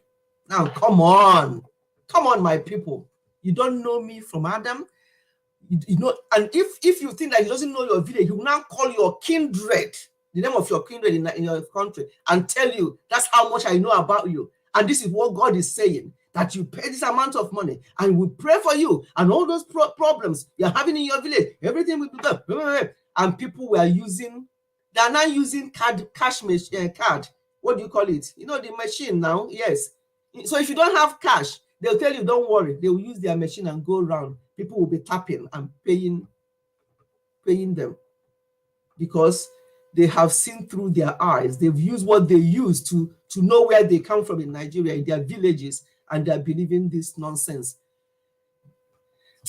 One of them came to me, and I think after that, you think there are people, power pass power. Power pass power. Don't let people lure you into what you don't know. Too much in Africa. Yeah. Just maintain your personal relationship with God, and that's all you need. Absolutely. Personal relationship with God. Read your Bible. Some people don't even read their Bibles anymore. They don't even carry their Bible go anymore. It's what they're doing is not book. As the pastor is talking, they're writing. They're writing. And they'll look again, they'll say, they'll write. They won't even open their Bible to know, is this true? But they have said, that's it. They now go with notebook, not Bible, or they'll carry their phone. You see them surfing their phone. They say, yes, my Bible is in my phone. So it's not, Bible is now in the phone. You can't even use your Bible. Come and see my Bible here. I have all these things, different colors. When I'm reading my Bible, I'll use this to highlight the one that spoke to me. That's how I'm taught to read the Bible, not from the phone. How will I highlight it in the phone when I drop the phone? And some people, in the process of looking at that phone to read their Bible, they see message from their friend. You see them smile. Somebody who is now looking for Bible will now smile, and they still be doing it. You think that they're looking at their phone for the Bible. They've just saw a message that came in. They smile while they're reading the Bible. Who are you deceiving? Are we doing these things that we are going to end it all here, or are we aiming for somewhere? Ikebul, my dear. Are we actually preparing for somewhere? Estelle family is laughing. What did Estelle say? Pastor should tell you pay money for prayer. You go not save that pastor. Maybe ahead now, and people are paying. And I'm not talking about Nigeria now. I'm talking about here in London. This happened here in London. People were paying, and after paying, her eyes cleared, and she came here and was telling us, and myself and Daddy, and we are like, so what do you want us to do? You've already paid. They've already told you the name of your village, and you agreed that they know you very well. That's why you paid. Now, what do you want us to do? Are we the pastor that you paid the money to? You want us to pay you the money back? Go to them. That's what they now see sense. I've seen a lot. Seen a lot and heard a lot. Do you know, some of them I hear, and I will be asking the person that is telling me. I say, were you with your right senses? And one of them actually said that she doesn't even know whether it was after she left that place that her own sense came back. Hey, that was when I feel. She said that she doesn't even know what went on when she was in there, how she was doing this and putting all the money in there. It was after she left the place that she now said to herself, what have I just done? I rest my case. Most churches are now business centers. All they are concerned about is how to extort money from people. It's too bad. It's too bad. And unfortunately, there are still some few good ones who are preaching the word, who are kingdom focused, because my job is how to make heaven. It's not how to please anybody on earth. There are still very few, but unfortunately, those ones have made it impossible for us to know the true ones. There are still very seasoned pastors and that are really ordained, and they are preaching the word, and they want people to really save people's souls. There are still pastors like that. But what we're talking about today are those other ones, those ones that this apostle called Bubu Yaya, that they just see what they can is now the type of thing that is happening in the church. As you share this link, okay, I will. You want to baptize a child, they will tax you. All you have anything you want to do, they will tax you. Be cool, na business. I've said it. Auntie Mabel is going to come up. I'm going to drop the link because she is an ASU member as well. As I say, my husband became ASU well before he married me. At the age of 15, he has never turned back. I became a born-again Christian later on, after initially when we are getting married, but he has been for years. So he would, in fact, if he opens his mouth to talk to you about, but he chose not to. My husband does not discuss church, but any organization that he belongs to, like he leads the men's fellowship, the men breakfast fellowship, he leads it. When he opens his mouth there, they are all so uncomfortable. Both the pastors and their cohorts, they are also uncomfortable because he says it as it is. And he will say to me, I'm an old man, what would they do to me? As he said, at the age of 15 years, I've been on this journey. And now in my late 60s, somebody will come and confuse me or convince me what is not in the Bible. He will put his Bible up. No.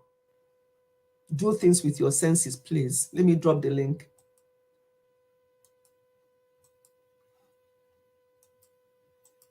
So the two topics we have today, as I say, is that lady's cursing her daughter. I think we've talked about that. We're talking about this man that said that he now wants to go to hell because he wants his money back that he's been depositing in this church.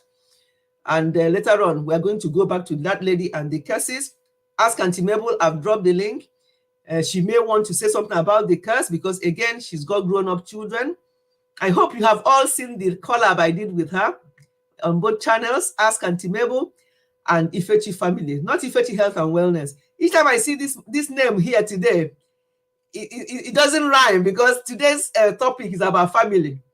And yeah, my husband helped me to send this. I was rushing. Let me just have my meal. I said, man, please help me to put my live stream, set it up. And I just came and went on in without even knowing.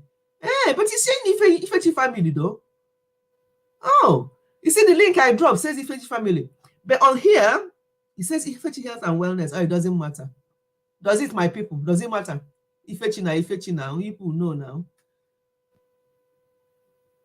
asked to baptize a child. Hi. And there's a topic coming up in one of the discussions they're going to have recently here in London, and the topic is why are there no many people in churches anymore? Hey, let them call me. Let me come and tell them why there are not so many people in the churches today. I would like to join in that topic. Which church? The Church of Christ is. I have not seen all these things happening. That's not how Church of Christ. Let us read our Bible. Church of Christ does not operate. Church of Christ does not sell buns and puff in the church, and people will be rushing without birthing their children, without having their own breakfast or lunch. They're rushing to go and get puff before it finishes. Church of Christ does not work that way. I'm sorry. You understand? It's okay, Oni. Thank you. Ifechi. Ifechi family. Okay, Ifechi family. Just the name on the screen. Okay. I know. Now, when I set this up yesterday, it was on Ifechi family. But what is written there is saying Ifechi health and wellness. As it's even good. It's even good. So people who don't know, you see, it's a clever way of advertising on that channel as well. Today we are on Ifechi family, but we are seeing Ifechi health and wellness. So those who are not connected to Ifechi health and wellness, they might be wondering, what is that one? They will go and check. Now it's even good. It's good that way. Musisi is in the building. Musisi, why are you late? Musisi is my person. He should be here first. He should be here directing the traffic, Musisi. And you are coming now. Don't mind me. Thank you for coming, Musisi. I appreciate you. Thank you so much. Musisi is my what do you call him now? My mentor for free. I don't pay him. He mentors me for free. I can call Musisi any minute. And I'll be, he said, it's okay, Mommy Fetch, you will do it this way. Without pay. Who works without pay? Only Musisi. Musisi, you're very welcome. Thank you so much for all you do. Thank you, every one of you here. And Ask Auntie Mabel is in the building. Let's see what she has to say. Thank you so much for all you do. You're welcome. Hi. Can you hear me? Yes. Can you hear me? Yes. Okay. All right. Yeah. It's just a quick one. I've just had to pause what I was doing in the kitchen. I just feel I should just pop in to say things because I'm not always fast enough to type. Right. There are two things. Sis, big sis, and really, we appreciate you the way you've covered this topic so excellently as usual. What I want to say on this Bible thing, on this church now becoming business thing, we shouldn't be surprised. The Bible has pre-warned us that in the last days, many people will come all in the name of pastors and they will deceive many. Even the very, very elite will be deceived. So we shouldn't be surprised. The Bible has warned us about all of this. So I think this challenge we have is that,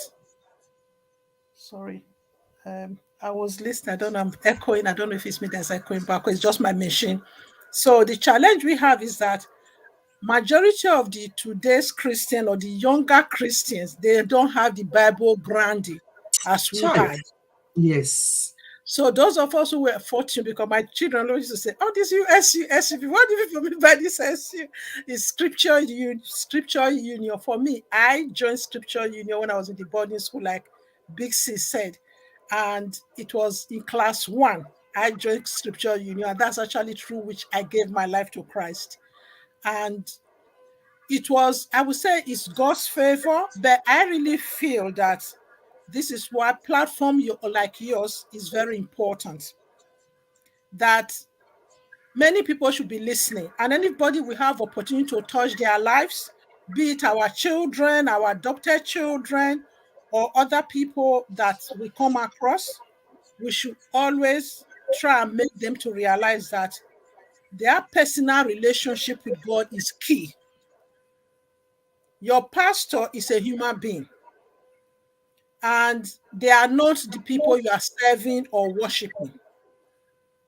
You should be serving God and know God for yourself. So this is the challenge we are having these days. People don't know God for themselves anymore. And these people that are doing these things, they will have their own reward, as the Bible says. Because this is why they even said, the Bible says, even the teachers will be judged more harshly. Yeah. So those who know the wrong thing, who are doing the wrong thing, and are teaching the wrong thing to other people. So we really have to be careful. I know the people, the circle of people you keep. So this is why I also tell people, those of us like my big sis age group, when we were growing up, it was very distinctive. When you see an SU coming, they don't have to tell you they are an SU, you know who they are. Although I know that some people were doing it to extreme. Whenever they are going, they carry this big Bible. Their brothers, their handbag was Bible everywhere. Some of them overdid it, I must tell you. Yeah, I know. Some of them overdid it. It was yeah, but there were those who were not Christians at all then. You could know them in the community. They would go to the native doctors. But today, people have now replaced native doctors with pastors. It's like they're not the way people used to go and consult native doctor those days and say, oh, go and make that sacrifice. Now they go to the church, they are expecting the pastor to pray for you. They are expecting, and the one that really touched me these days is like a pastor will be preaching in the altar, and when he says something that is exciting, people will go and be dropping money on the altar. It's just, I don't even understand it. And it's almost the same thing with when we are teaching the Bible, we don't look. It's similar to what those people who were trading in the church, selling pigeons and animals and for sacrifice in the church. That the only time part in the Bible where Jesus was really, really angry and was flogging them and driving them out of the church. That's what we've turned the churches to these days. Like the example you gave, somebody selling muff in the church. That muff, if they even want to do it as a snack, it should be after the church service. After the church. No, she was going early. Yeah. Like after the church service, probably you say you don't want children to be hungry, but even then, what are we even preaching in church that we should be in the church for more than 1.5 hours? Okay. Because there is really no need for that. 3 hours. They're still there. It's not how much, it's how well. You are there, there should be structure. The Spirit of God, if you really have the real Spirit of God in you, you that the prophet that has, you have subject to you control of the Spirit of God in you. So this flat-footing they are doing now, those so-called people who are telling you they've seen, know your village, know your parents and this and that, is the people that they're so-called workers that gather the names of those people. Have you ever been to a church? If you are not a regular member of that church, be a visitor and come to that, you don't know anybody. They will never pick you as the one that they've seen vision for. Let's say, for example, you visit, it was a wedding or a child dedication. They will never go and pick you that nobody knows, except you came with a worker, maybe somebody in that your church, who has already said something about you, that my sister has this problem, has already said something to those workers or pastor. That's only when they know. If you are a total stranger, nobody will ever give you that vision. No. So anyway, let's put that in the car park, because we cannot say enough of that. All I will tell you, please know the Bible for yourself. Wow. Like I tell my children, God has no grandchildren. No. We are all children of God. So you have your own channel to get to God. So you can't live on my faith, neither can I live on my parents' faith or my friend's faith or the pastor's faith. You should have your own relationship with God. That is the key. Yes, and read the Bible for yourself. If you know the Bible for yourself, when the pastor is preaching, because these days they don't even preach, they are just motivational speakers. They don't even preach repentance, they don't preach holiness, they don't preach any of the key doctrines of the Bible. You know, let me not cut you short, my sister. My husband was asking one pastor the other day, saying, how many times do you come up on your pulpit and talk about and say, oh, we are doing altar call today? People who are, some people are in that church, they're not even, they just come there because they have to come. How many times have you do an altar call? or said, oh, at the service today, look at the people that came out to receive Christ. Oh, you are telling us how much money you realized. That's what we're talking about. Oh, we need more money for these projects. It's all about money. My mother was asking him, and he was just looking at him dumbfounded, because it's never done. It's not about kingdom anymore. Yeah. So then enough of that. Then let me just park that for now. If we can spend the whole day talking about. Oh yes, and I didn't want to talk about that one. This cousin, the parental curse, is the main thing I want us to discuss the parental curse of a thing. Yeah. What I will tell us here, both men and both fathers and mothers, or even those of us who are not parents yet, or if we are aunties, because it takes a village to raise a child, as they say, or aunties or uncles. So, but what I want to say, because big sis have covered it so well, I'm not going to repeat what she said, but the only thing I want to add is this. We African parents must learn to apologize to our children. It's not a crime. We are not adulting, we are not becoming Oyinboish. People here, you are doing not Oyinbo cultural, the way they spoil their children. No. There are times we are stressed. There are times we have a bad day at work, or we are human. You wake up, you are not feeling well. You might accidentally say something to your children, or just be upset with them for no fault of their own. They might have done something wrong. After all, they are children. They are meant to do something wrong. That's part of growing up, because their own childish behavior. It's not always the way things are to be done. So if we know we wrong our children, let's be humble enough to apologize. And it's a good way of teaching our children. African parents, so because these younger ones, please learn. Don't do that. Yeah, it's very important. Yeah, it's very important, because when you do that, it's also teaching the child. Remember, these children, we are the Bible that they are reading.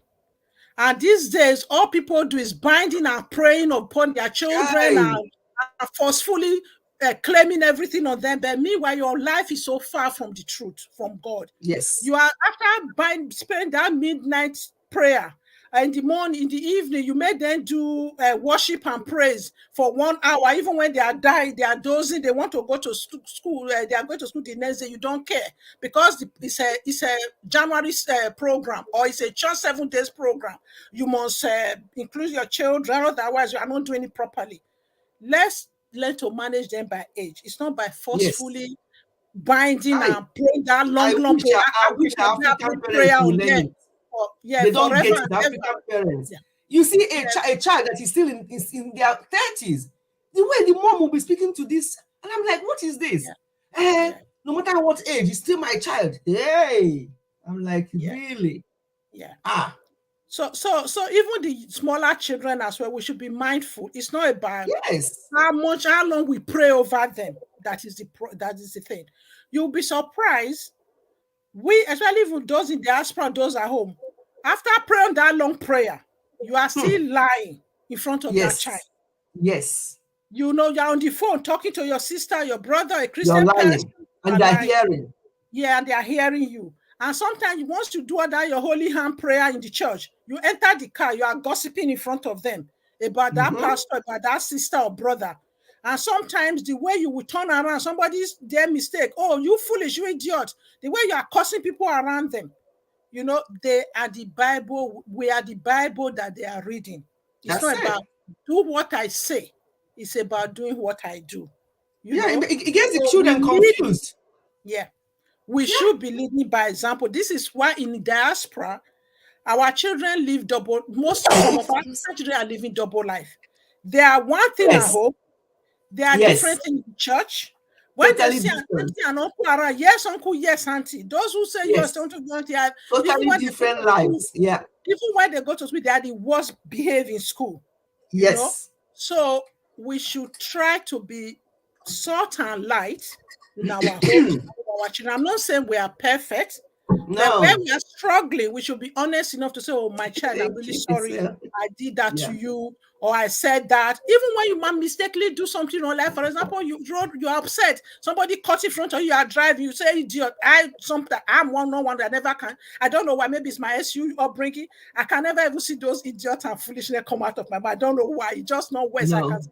But there are some people, obviously, that was your lifestyle before you become a Christian. And sometimes those old habits die hard.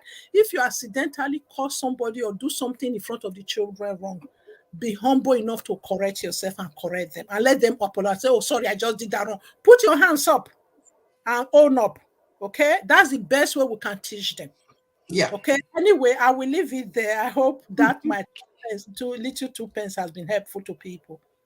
All right. Thank you so much. Thank you very Thank you. much. I really appreciate your input here. Thank you so much. That's Ask Auntie Mabel. She also has another channel called Able Mabel. So if you're not connected with her, and I hope you have seen our collab. If you have not, please make sure you watch on both channels. Yeah.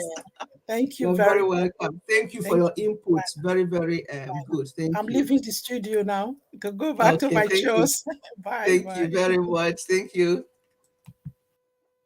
Let me just drop the link again in case anybody else wants to talk. So please, what we're discussing today, the main discussion today is parental curses, and then we just chipped in the one about the church. We don't want to go in too much detail about the church one, because all we have to say is, please go to your churches with sense. Don't let everyone brainwash you. At the end of the day, it is God that we serve, not man. But unfortunately, a lot of people are serving man, that God may even come disguised as a beggar in the church, and everybody will miss it. Everybody will miss him, because it's not who we're expecting. We're looking at the man of God. So God can come as a down and out, and we all miss it. So let us be very careful. I don't want to go there again. But as for that man that is saying that he now wants to, I'm sure all of you have seen that video. It went viral over this weekend, that he's now had enough, that he's paid so much since 2013, or how many years ago, quite a number of years, that he's been paying into this kingdom, whatever. It's funny, but it's not funny. Somebody will be telling me to be paying on this earth, to be paying for heaven, and I'll be paying. And that one, not juju now. No. Come on. So but for those who still have their little bit of their sense, please use your senses. That's why some of these churches are closing down. Some of these so-called pastors are looking for jobs now, because people are closing in on them, because people are getting, some people, not everyone, but some people are getting sense now. So their members and the way where they get money is drying up. So they're now going to look for proper job. That's lazy people who can look for a job and do.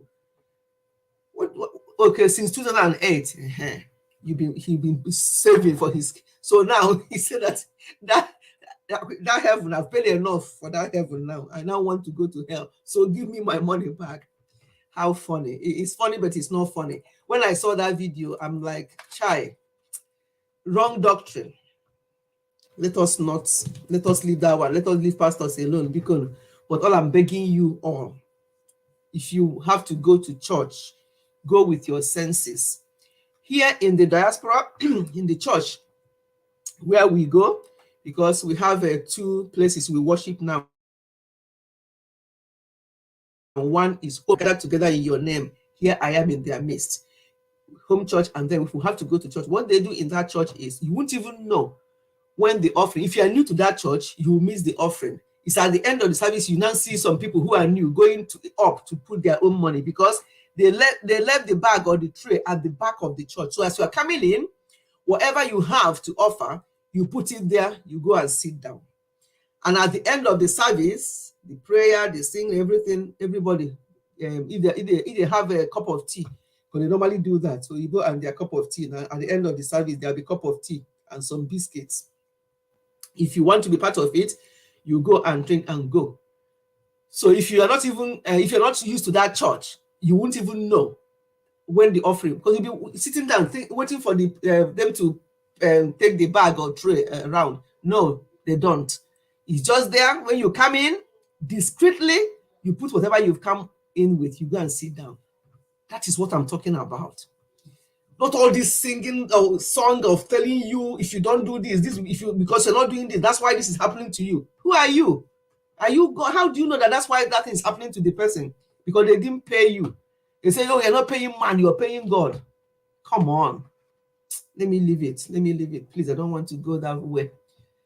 Oyibo auntie like yes, you know now. You know when somebody passes away here, let me Musisi, you know how in Africa, and those of you who are in Nigeria, you know how in Nigeria and Africa, when somebody passes away or something happens, hey, you hear this wailing, you hear people crying, falling on top of each other, and this, you obviously know that something happened. It was only late last year. There's a man that I normally see that passes our road to go and get something at the corner shop. For some reason, I haven't been seeing him. Each time he passes by, he will also wave, or if he sees me, he will wait and talk to me. I haven't seen him for months. I'm like, this is unusual. So I had to start asking questions. Lo and behold, he passed away 5 months ago. At the time I was asking, his house is not far from mine. Did we know when it happened and how it happened? No. And now I'm not saying that it's the best way. I don't know which is the best or the wrong way. I'm just telling you that's how things are done when you come to I'm beginning to tell, because now that people are jackbarring, I know that me and Auntie Baby, we did a video, and I'm now beginning to tell a little bit of my story of my early time in the UK. Some of them will make you laugh. Some of the things I've learned here in the UK, some of them will just make you laugh, honestly. So I'm beginning to tell the story. It's going to come up on short videos, just for us to know what happened then and what is happening now.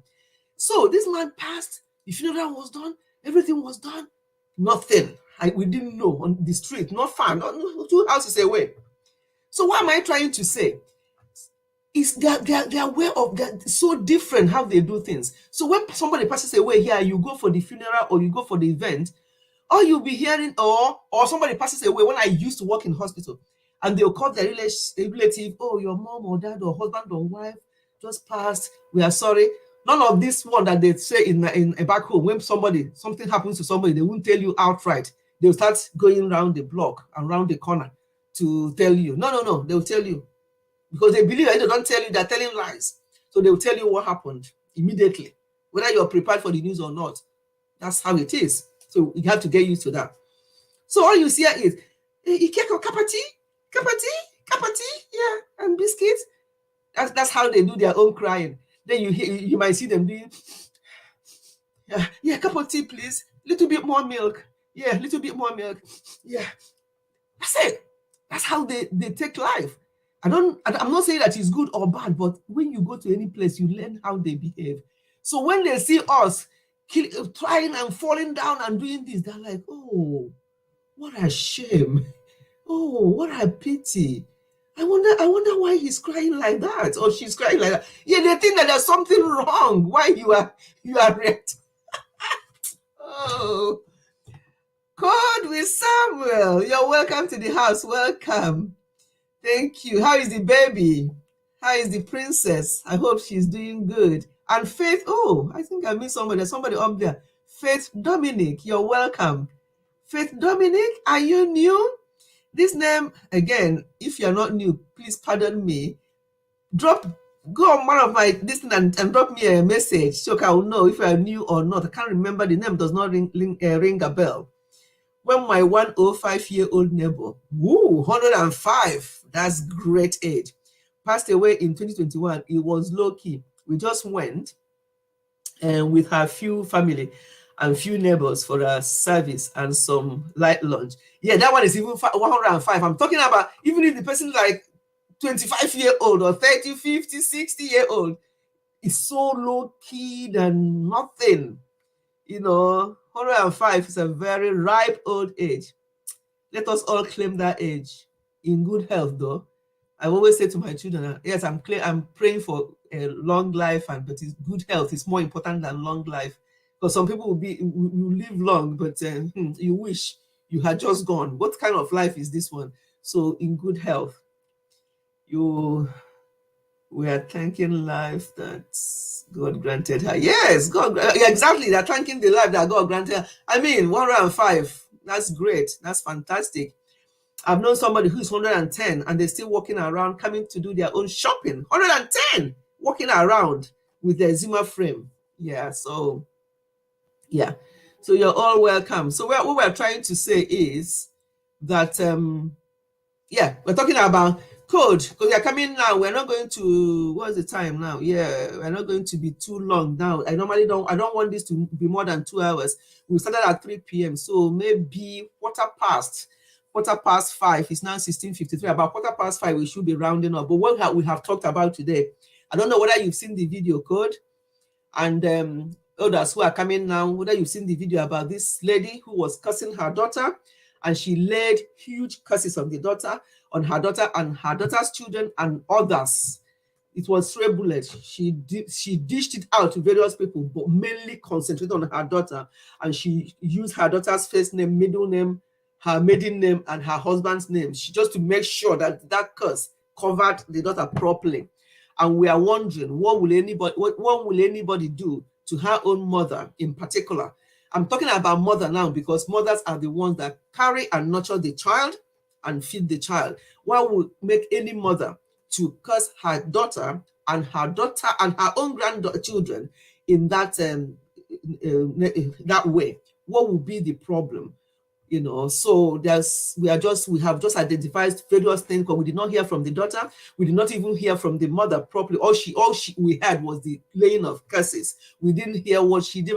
It would have been nice if she had said, oh, because she said, I carried you, I trained you to secondary school and to so and so place and all the rest of it. Oh yes, that's fine. But that's part of emotional blackmail. Yes, we train her, so what? That's your responsibility. But I don't know what that child would have done to warrant that kind of curses. And for those of you who are traditional, will understand what it means when you're cursing and you pick up sand and raise that sand up in the process of the cursing. It was too much for me. It was too heavy for me as a mother. So I just want us to discuss it today to know if there's anything at all that will warrant any mother or any parent or anybody, as a matter of fact, to curse somebody in that way. Never mind your own blood, your own daughter that you did, because she was using I delivered you like this and I breastfed you like that and all the rest of it. Oh, fine. We all know that. But what will warrant a mother to lay that level of curses on her child and her child's generation? What? Is it really worth it? That woman overreacted. She did not respond to the problem. Whatever the problem is, she overreacted. And that is what I've always said. When you have a problem or have something that is bothering you, instead of reacting, try and respond. Try and sleep over it. Even if instead of coming on social media and allowing somebody to video you and this now going viral, talk to your daughter. If your daughter will not listen, there must be somebody that your daughter will listen to. But to come out in the open and lay such curses, as I said before, 3 things may happen. That curse may happen to the child. If you, the mother, your hands are 100% clean. Now, as a mother that's raised up 4 children, will I say that the thing my children did, that I was not happy with them about, that I was all right myself? Of course not. So, if this mother is now telling me, as a mother, she never failed. She's been fantastic. She's been 100%. She's done everything that she should do. She has never done this or never done that or never denied her daughter this. And her daughter did this to her. And she's cursing that way. Maybe that curse will happen to her daughter. However, it may well be that because your own hand is not clean, mother, and you're cursing like that, that curse will boomerang. Or that curse may go to your daughter. Things will start being so difficult for her. She will now be dependent solely on you. So your old age, you're not going to enjoy it, because no matter the curse that you laid, when she becomes so dependent on you, there's nothing you can do than to still take care of her even if not her children, because they are your grandchildren. So when we are so angry and think that somebody, especially our own blood, has offended us, let us be very careful what we say. Let us be very measured in the way we react. We should not even react. Let us always try to respond. I learned this so much. I've learned it in my older age. I learned not to respond, to react to people so much, but to respond. I know people like Estelle, Niger daughter, you all have reaction channels. Yes, but that's different type of reaction. You react to what you see on YouTube, and you want to talk about it, and you want us to know about it. Without your video, Niger daughter, which is Estelle family, without your video yesterday, I will not know about this. I'm not the, going, I know I like to support people like you, all of you here. You're all my people. And I go and see what you're doing from time to time. And I came across this on Niger daughter. So by the way, Niger daughter is the same as Estelle family. That was where I saw this yesterday. And towards the end of that video, I could not hold it anymore. I was so distressed. And I said to myself, today we're going to talk about this, because I know that most of my listeners are mothers. Musisi is not a father yet, but he will be. So I'm sure you have benefited from what we are saying today, Musisi. And I don't know whether you have your own mother, and you know what it is, the relationship with mother and their children, no matter what they do.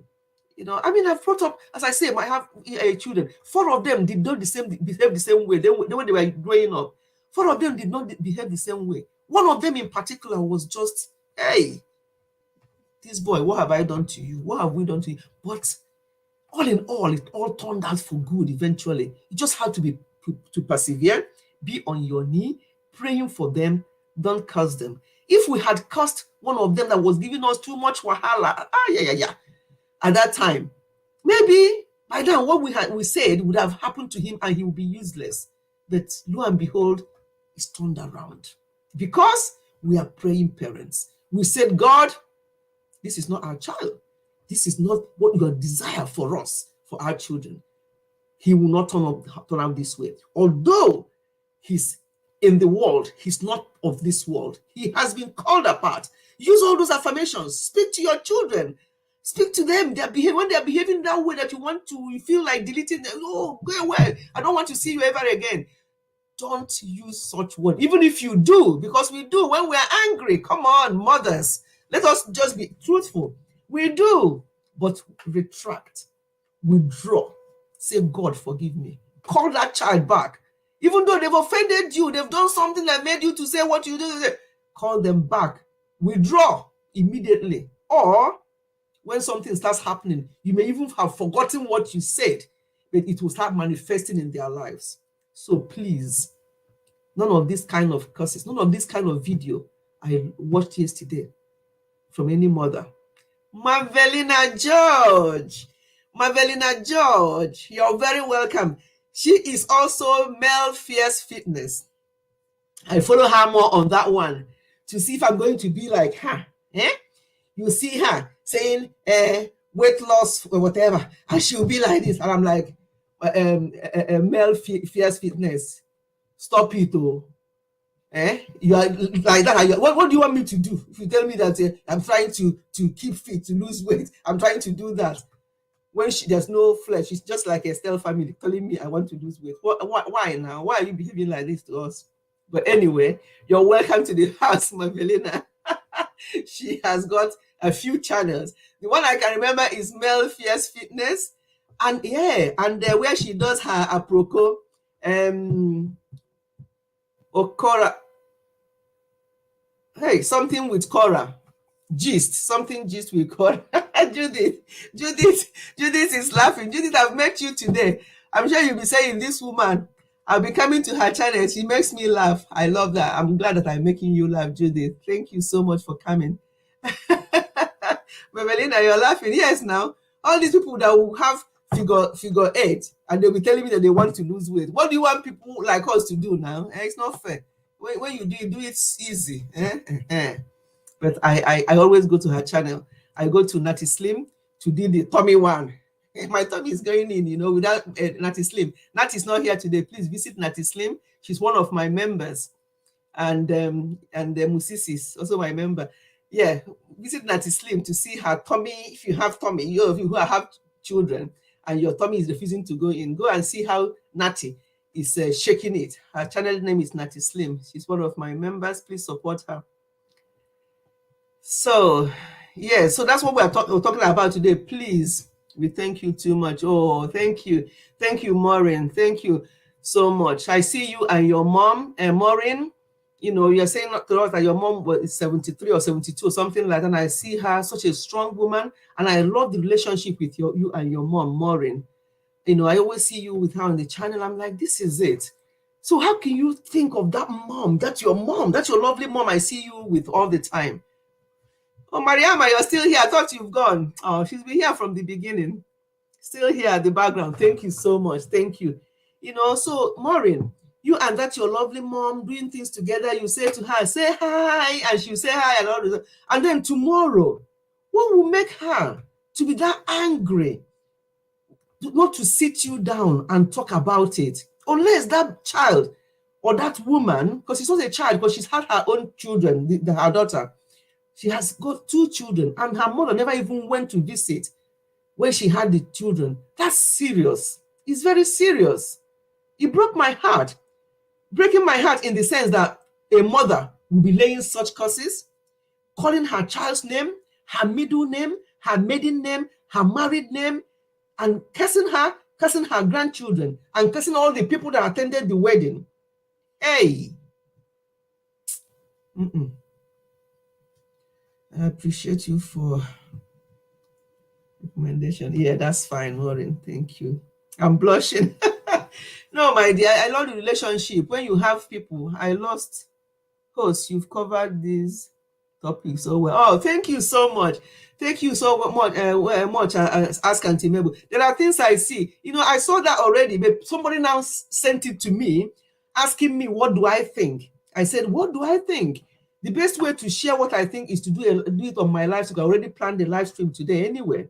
I have a different topic on that live stream. I have to change it this morning to talk about this. Thank you, Ask Auntie Mabel. Thank you for your own input as well. You're going to be leaving shortly. That's fine. That's fine. Thank you so much. Thank you for your contribution. Okay. Oh, Maureen, thank you. She did very bad. May God have mercy on her. Yes. Yes, Anna. Oh, Anna, you're still here as well. Thank you. We're going to use your song to close. Each time I do my live show, if I don't sing Anna's song, if I don't play it, you know, Maureen said to me that it's on this channel through your song that she got connected with you. Anna, do you know that? That's what Maureen said. Yeah, that it was through me playing your song. And when I was playing, I said, this is from one of us, Anna Abai Official. You are the lover of my soul. You are everything. Without you, I'm incomplete. We're going to play it later on. The power of the tongue is something that some people take for granted. Yes, Mavelina. Very, very true. People take it for granted. I wish they would get it. Sometimes I listen to people, the way they will shout and say something to their child, young child. I'm talking about 5-year-old or 3-year-old. And me, sometimes my husband will say, somebody will slap you one day, despite your age, you won't leave them alone. I always go and say, oh, you don't speak to your child like that. You have to retract what you just said to that child. Some of them will look at you like, they want to say something, they will look at you out of respect. they may ignore me. But I always say, and I pick my battles. And if I know somebody that don't know any better, that thing, don't know what they're doing, I say, please, you don't do that. I'm telling you with experience, I've raised up children, you do not do that. Can you please say that, reverse what you just said to that child? And some of them will do. They will laugh and say, oh my God, yes. But it's always annoying me. He's always doing this. I say, yes, I know. But please. So I do that. Sometimes if you insult me, you're insulting yourself. God has seen that I'm doing my best to help. But I do that. Sometimes I can't hold it.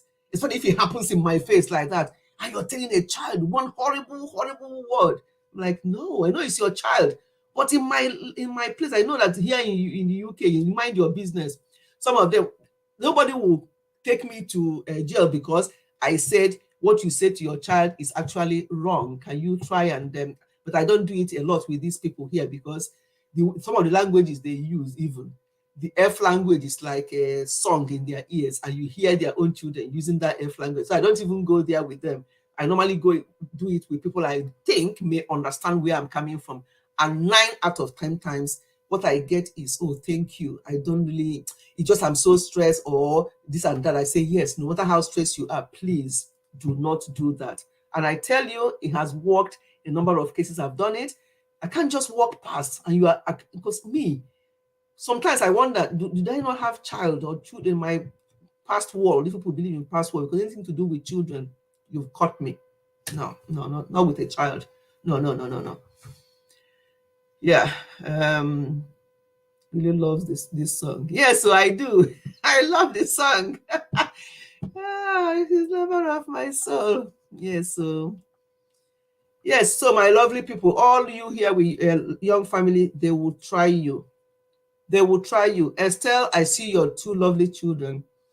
The way you're raising them up, and some of you here with young children. I see Z-Berries, mother of 4 boys as well. Am I right? Are you the one? I think so. And each time I look at her, I remember my boys when they were growing up. They will annoy you. They will try your patience. But please, because you will enjoy your life later on.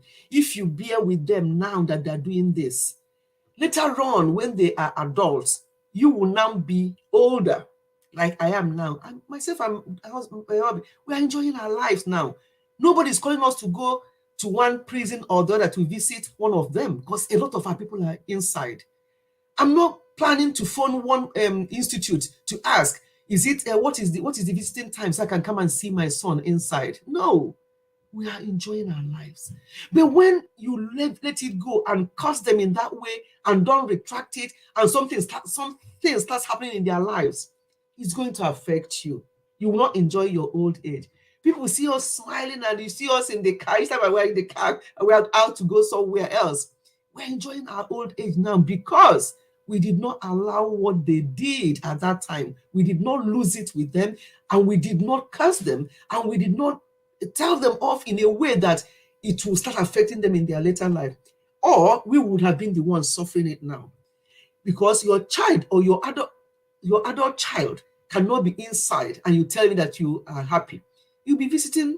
Here they have 2 times a month or 2 times a whatever that you have to go inside. No, I know mothers whose adult children are inside. I know mothers, I call it inside, you know the word P, I call it inside so that you understand what I mean. I know mothers whose children are in young offenders institution here. Young offenders unit, age 17, 15, 16, 17, that in young offenders. Once they hit 18, they move them to adult section. How will you have any rest of mind? You can't. Don't kid yourself, because if you don't do the hard work now, later on in life, you will regret it. You will not enjoy your old age. Honestly. So let us do what we've got to do now. Don't curse any of your children. That woman that did that, and I pray that now that the video gone viral and others will have seen it, and I wish I can see her and sit her down and talk to her. But unfortunately, I don't know who she is. But I'm praying.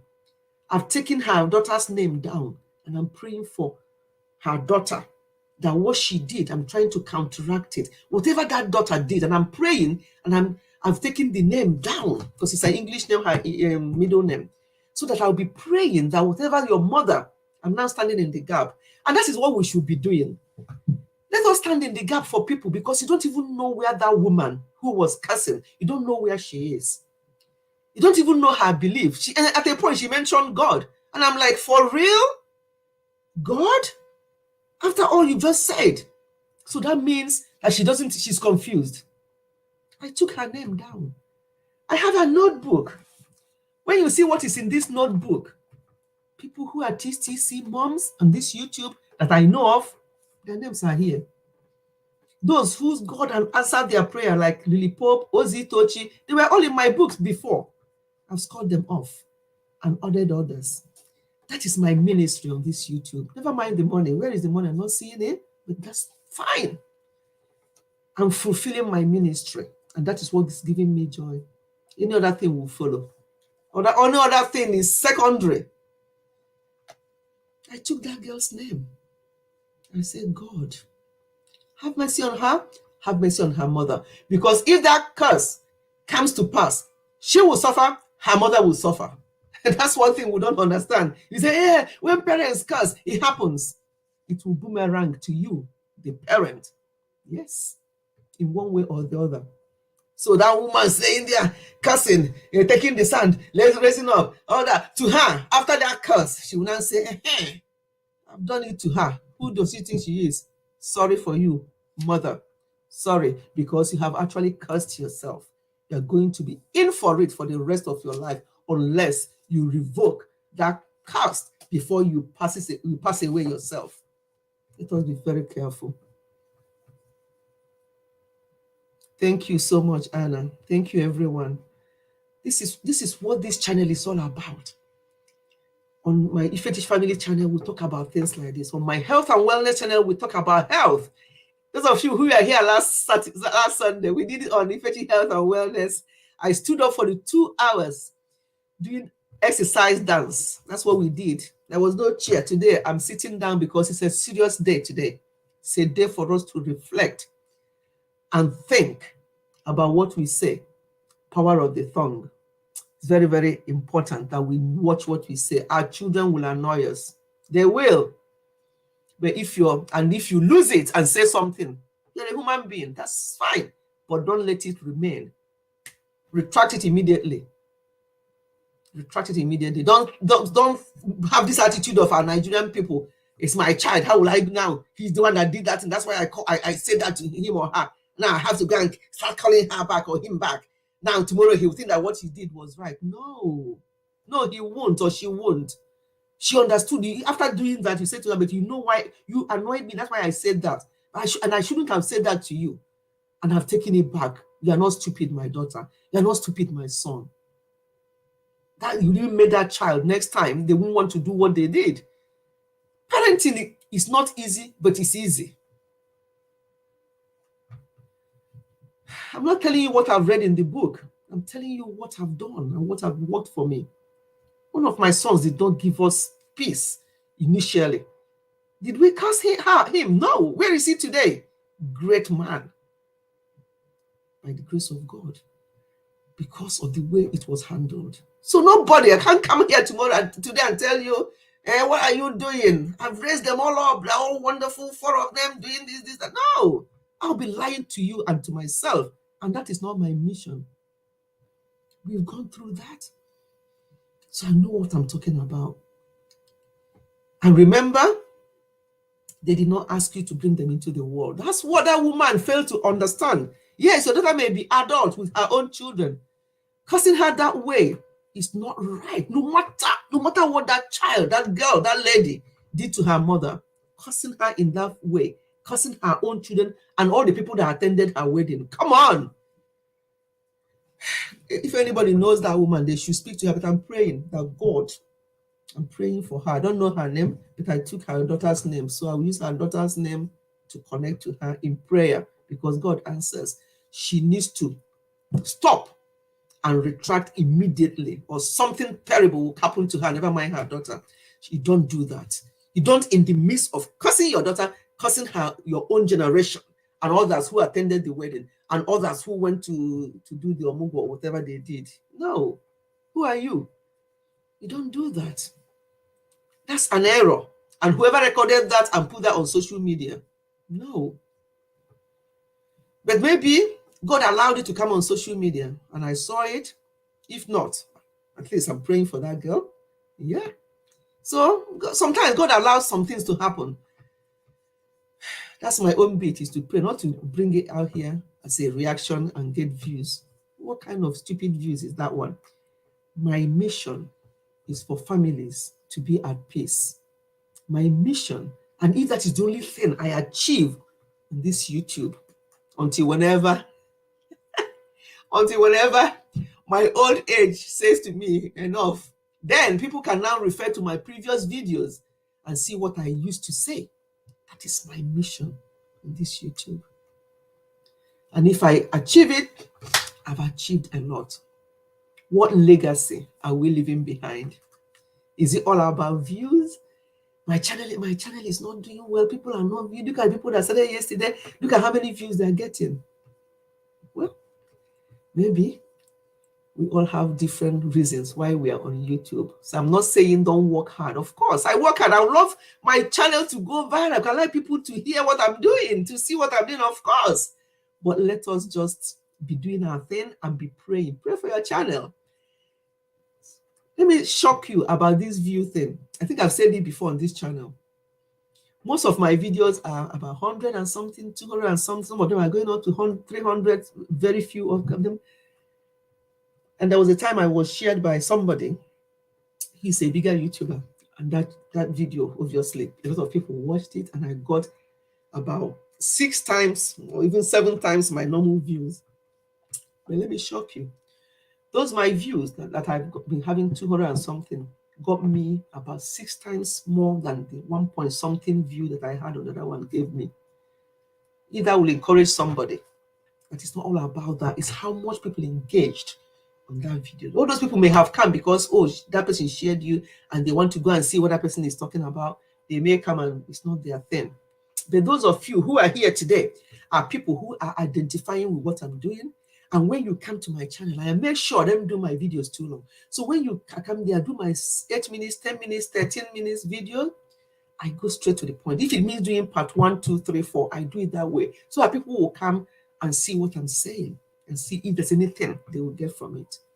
So it's not all about views. After that, seeing what happened between that, my 200 and something and the other one, I'm like, wow, is that what all these views that people are cleaning themselves about? Is that how it works? Pray that people will, I think what helps is that people will watch those ads. And if you have 8 minutes video, 5 minutes video, 3 minutes video, that people will watch it fully and watch that ads at the end to the minute. Yeah, fine.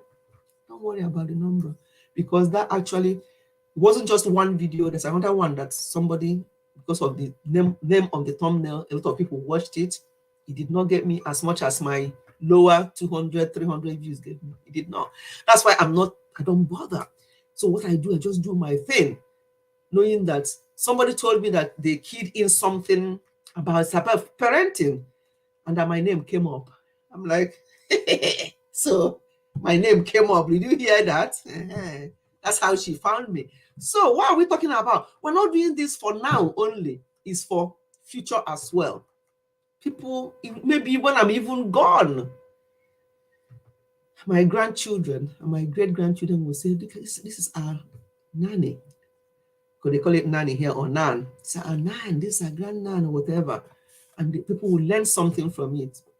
That's the legacy I'm leaving behind on YouTube.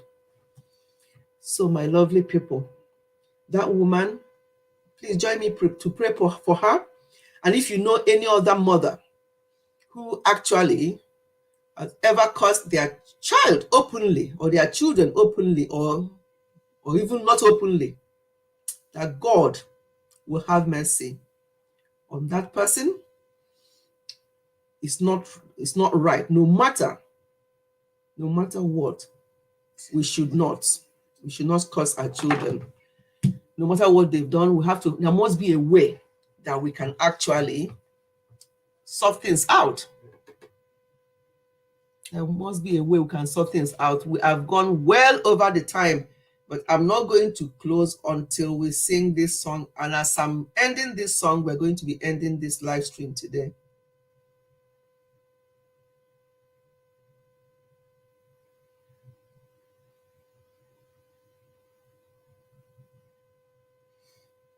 Hold on. You know, old age, that's some prince, you have to wear your glasses.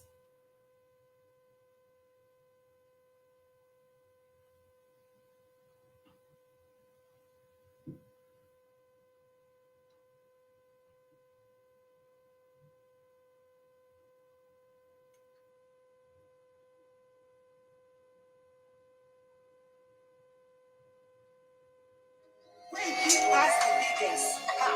When I go help me enjoy this God. This God who I decide. Don't worry, Sha. There's no one like Jehovah. Jesus, Negressing, and now by official. You're done aggressing. Thank you, Mavelina. That's Anna Abaya official's voice. If you have not got her, please. She's left her music for us to play without copyright. How sweet is that? You have done a great thing. A great thing. You've done a great thing. You've done a great thing over the sea. Yes, join me to dance. Precious English Queens, Zimberries, Sandra, a great thing, Mavelina, yes. Oh. Yes, all he has said has come to pass.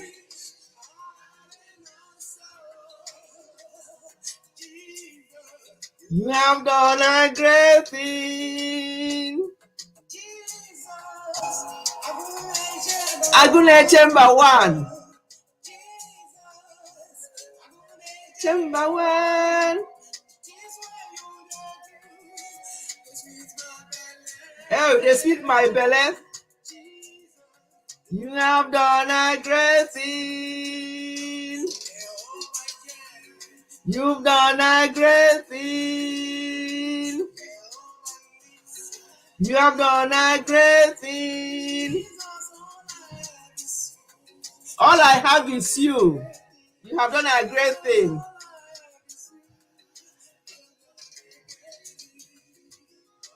Jehovah, you have done a great thing.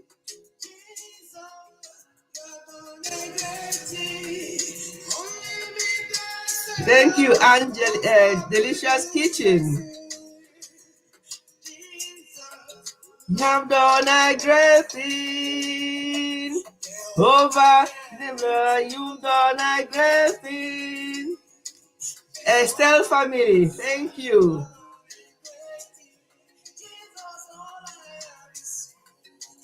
And Musisi, you're very welcome, thank you. You have done a great thing. Yes, God has done a great thing. But there's this other one, you know, there's the other one I normally play a lot. Where is that one? Anna, what's the name now? Let's finish with that one.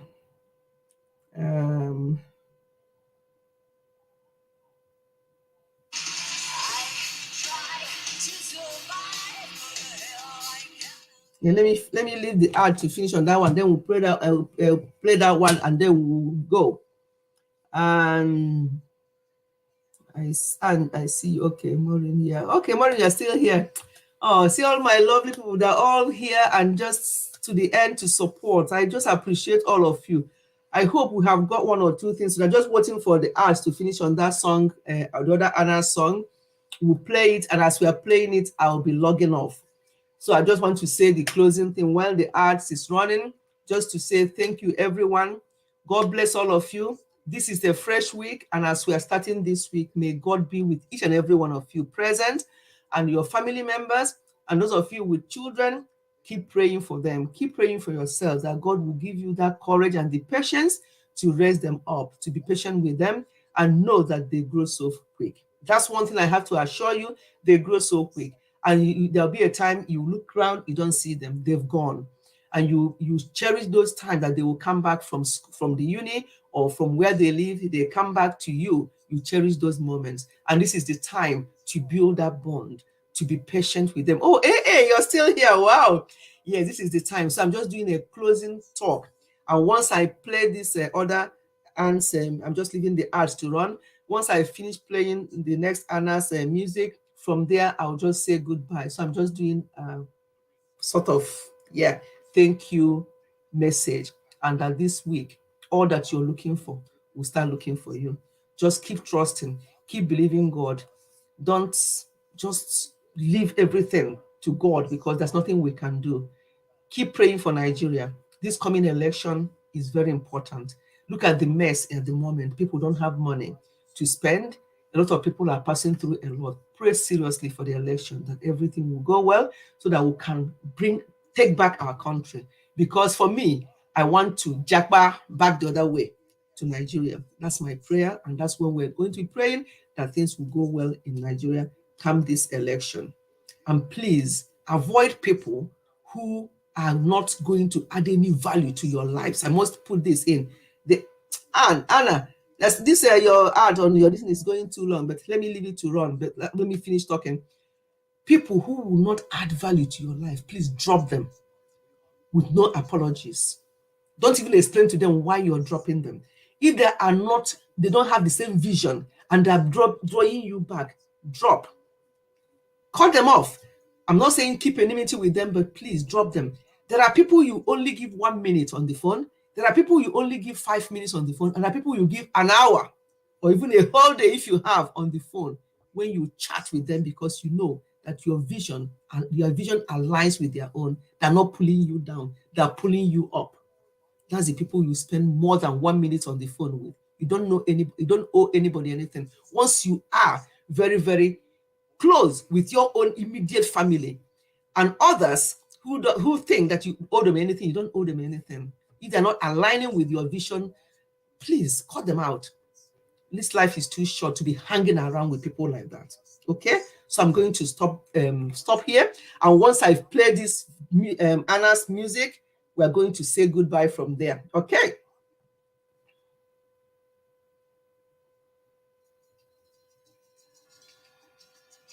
And you all have a blessed week. So as soon as this finishes, I'm going to be saying goodbye.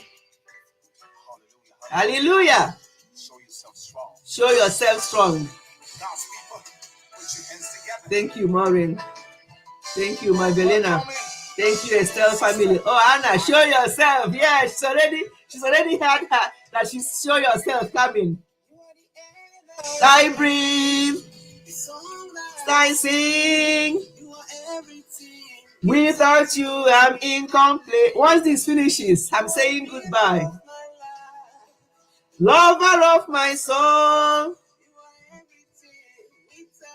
I'm incomplete.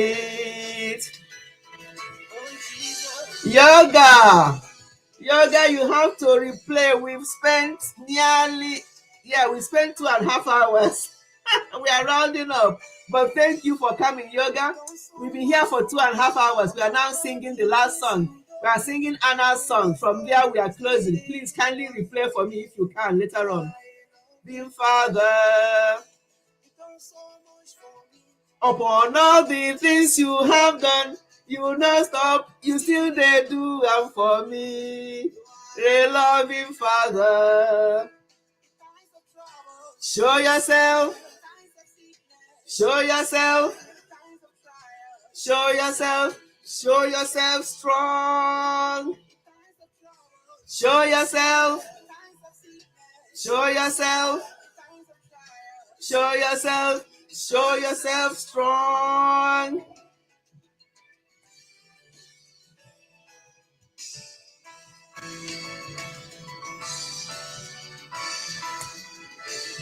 For the air that I breathe, song that I sing, everything without you, I'm incomplete. We are incomplete without him.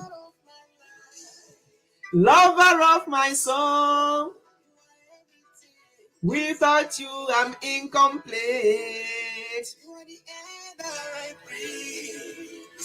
That I sing, everything without you, I'm incomplete. Oh, Lady Posh, you have to replay this live stream for me, because we talked a lot. We talked about this cursing. that the lady that caused her child, her daughter, and her generation. We talked a lot about this. We talked a lot about church. So please, if you can replay for me, this is now 2.5 hours, so we are closing now. We are using this song to close. But thank you for coming, Lady Posh. Thank you.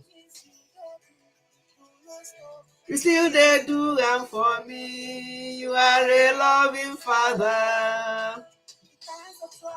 Show yourself. Thank you, Lady Posh. Show yourself. Show yourself. Show yourself strong. Show yourself. Show yourself. Show yourself. Show yourself strong.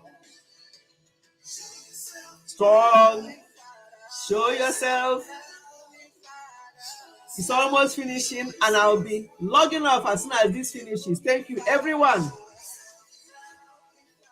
Show yourself. Show yourself. Show yourself strong. Yes, please, we watch. I will appreciate that, Lady Posh. Thank you, everyone. This is the end of the song, and I'm going to sign out now and say thank you, every one of you, for coming. I really appreciate you. Next Sunday, never mind Ifechi Health and Wellness, show you here. We are on Ifechi Family today. We talked about family matters. Next week, we're going to talk about health matters, and it would be on Ifechi Health and Wellness. So on this note, I'll sign out and say, may God bless all of you. Have a blessed week. Thank you and goodbye.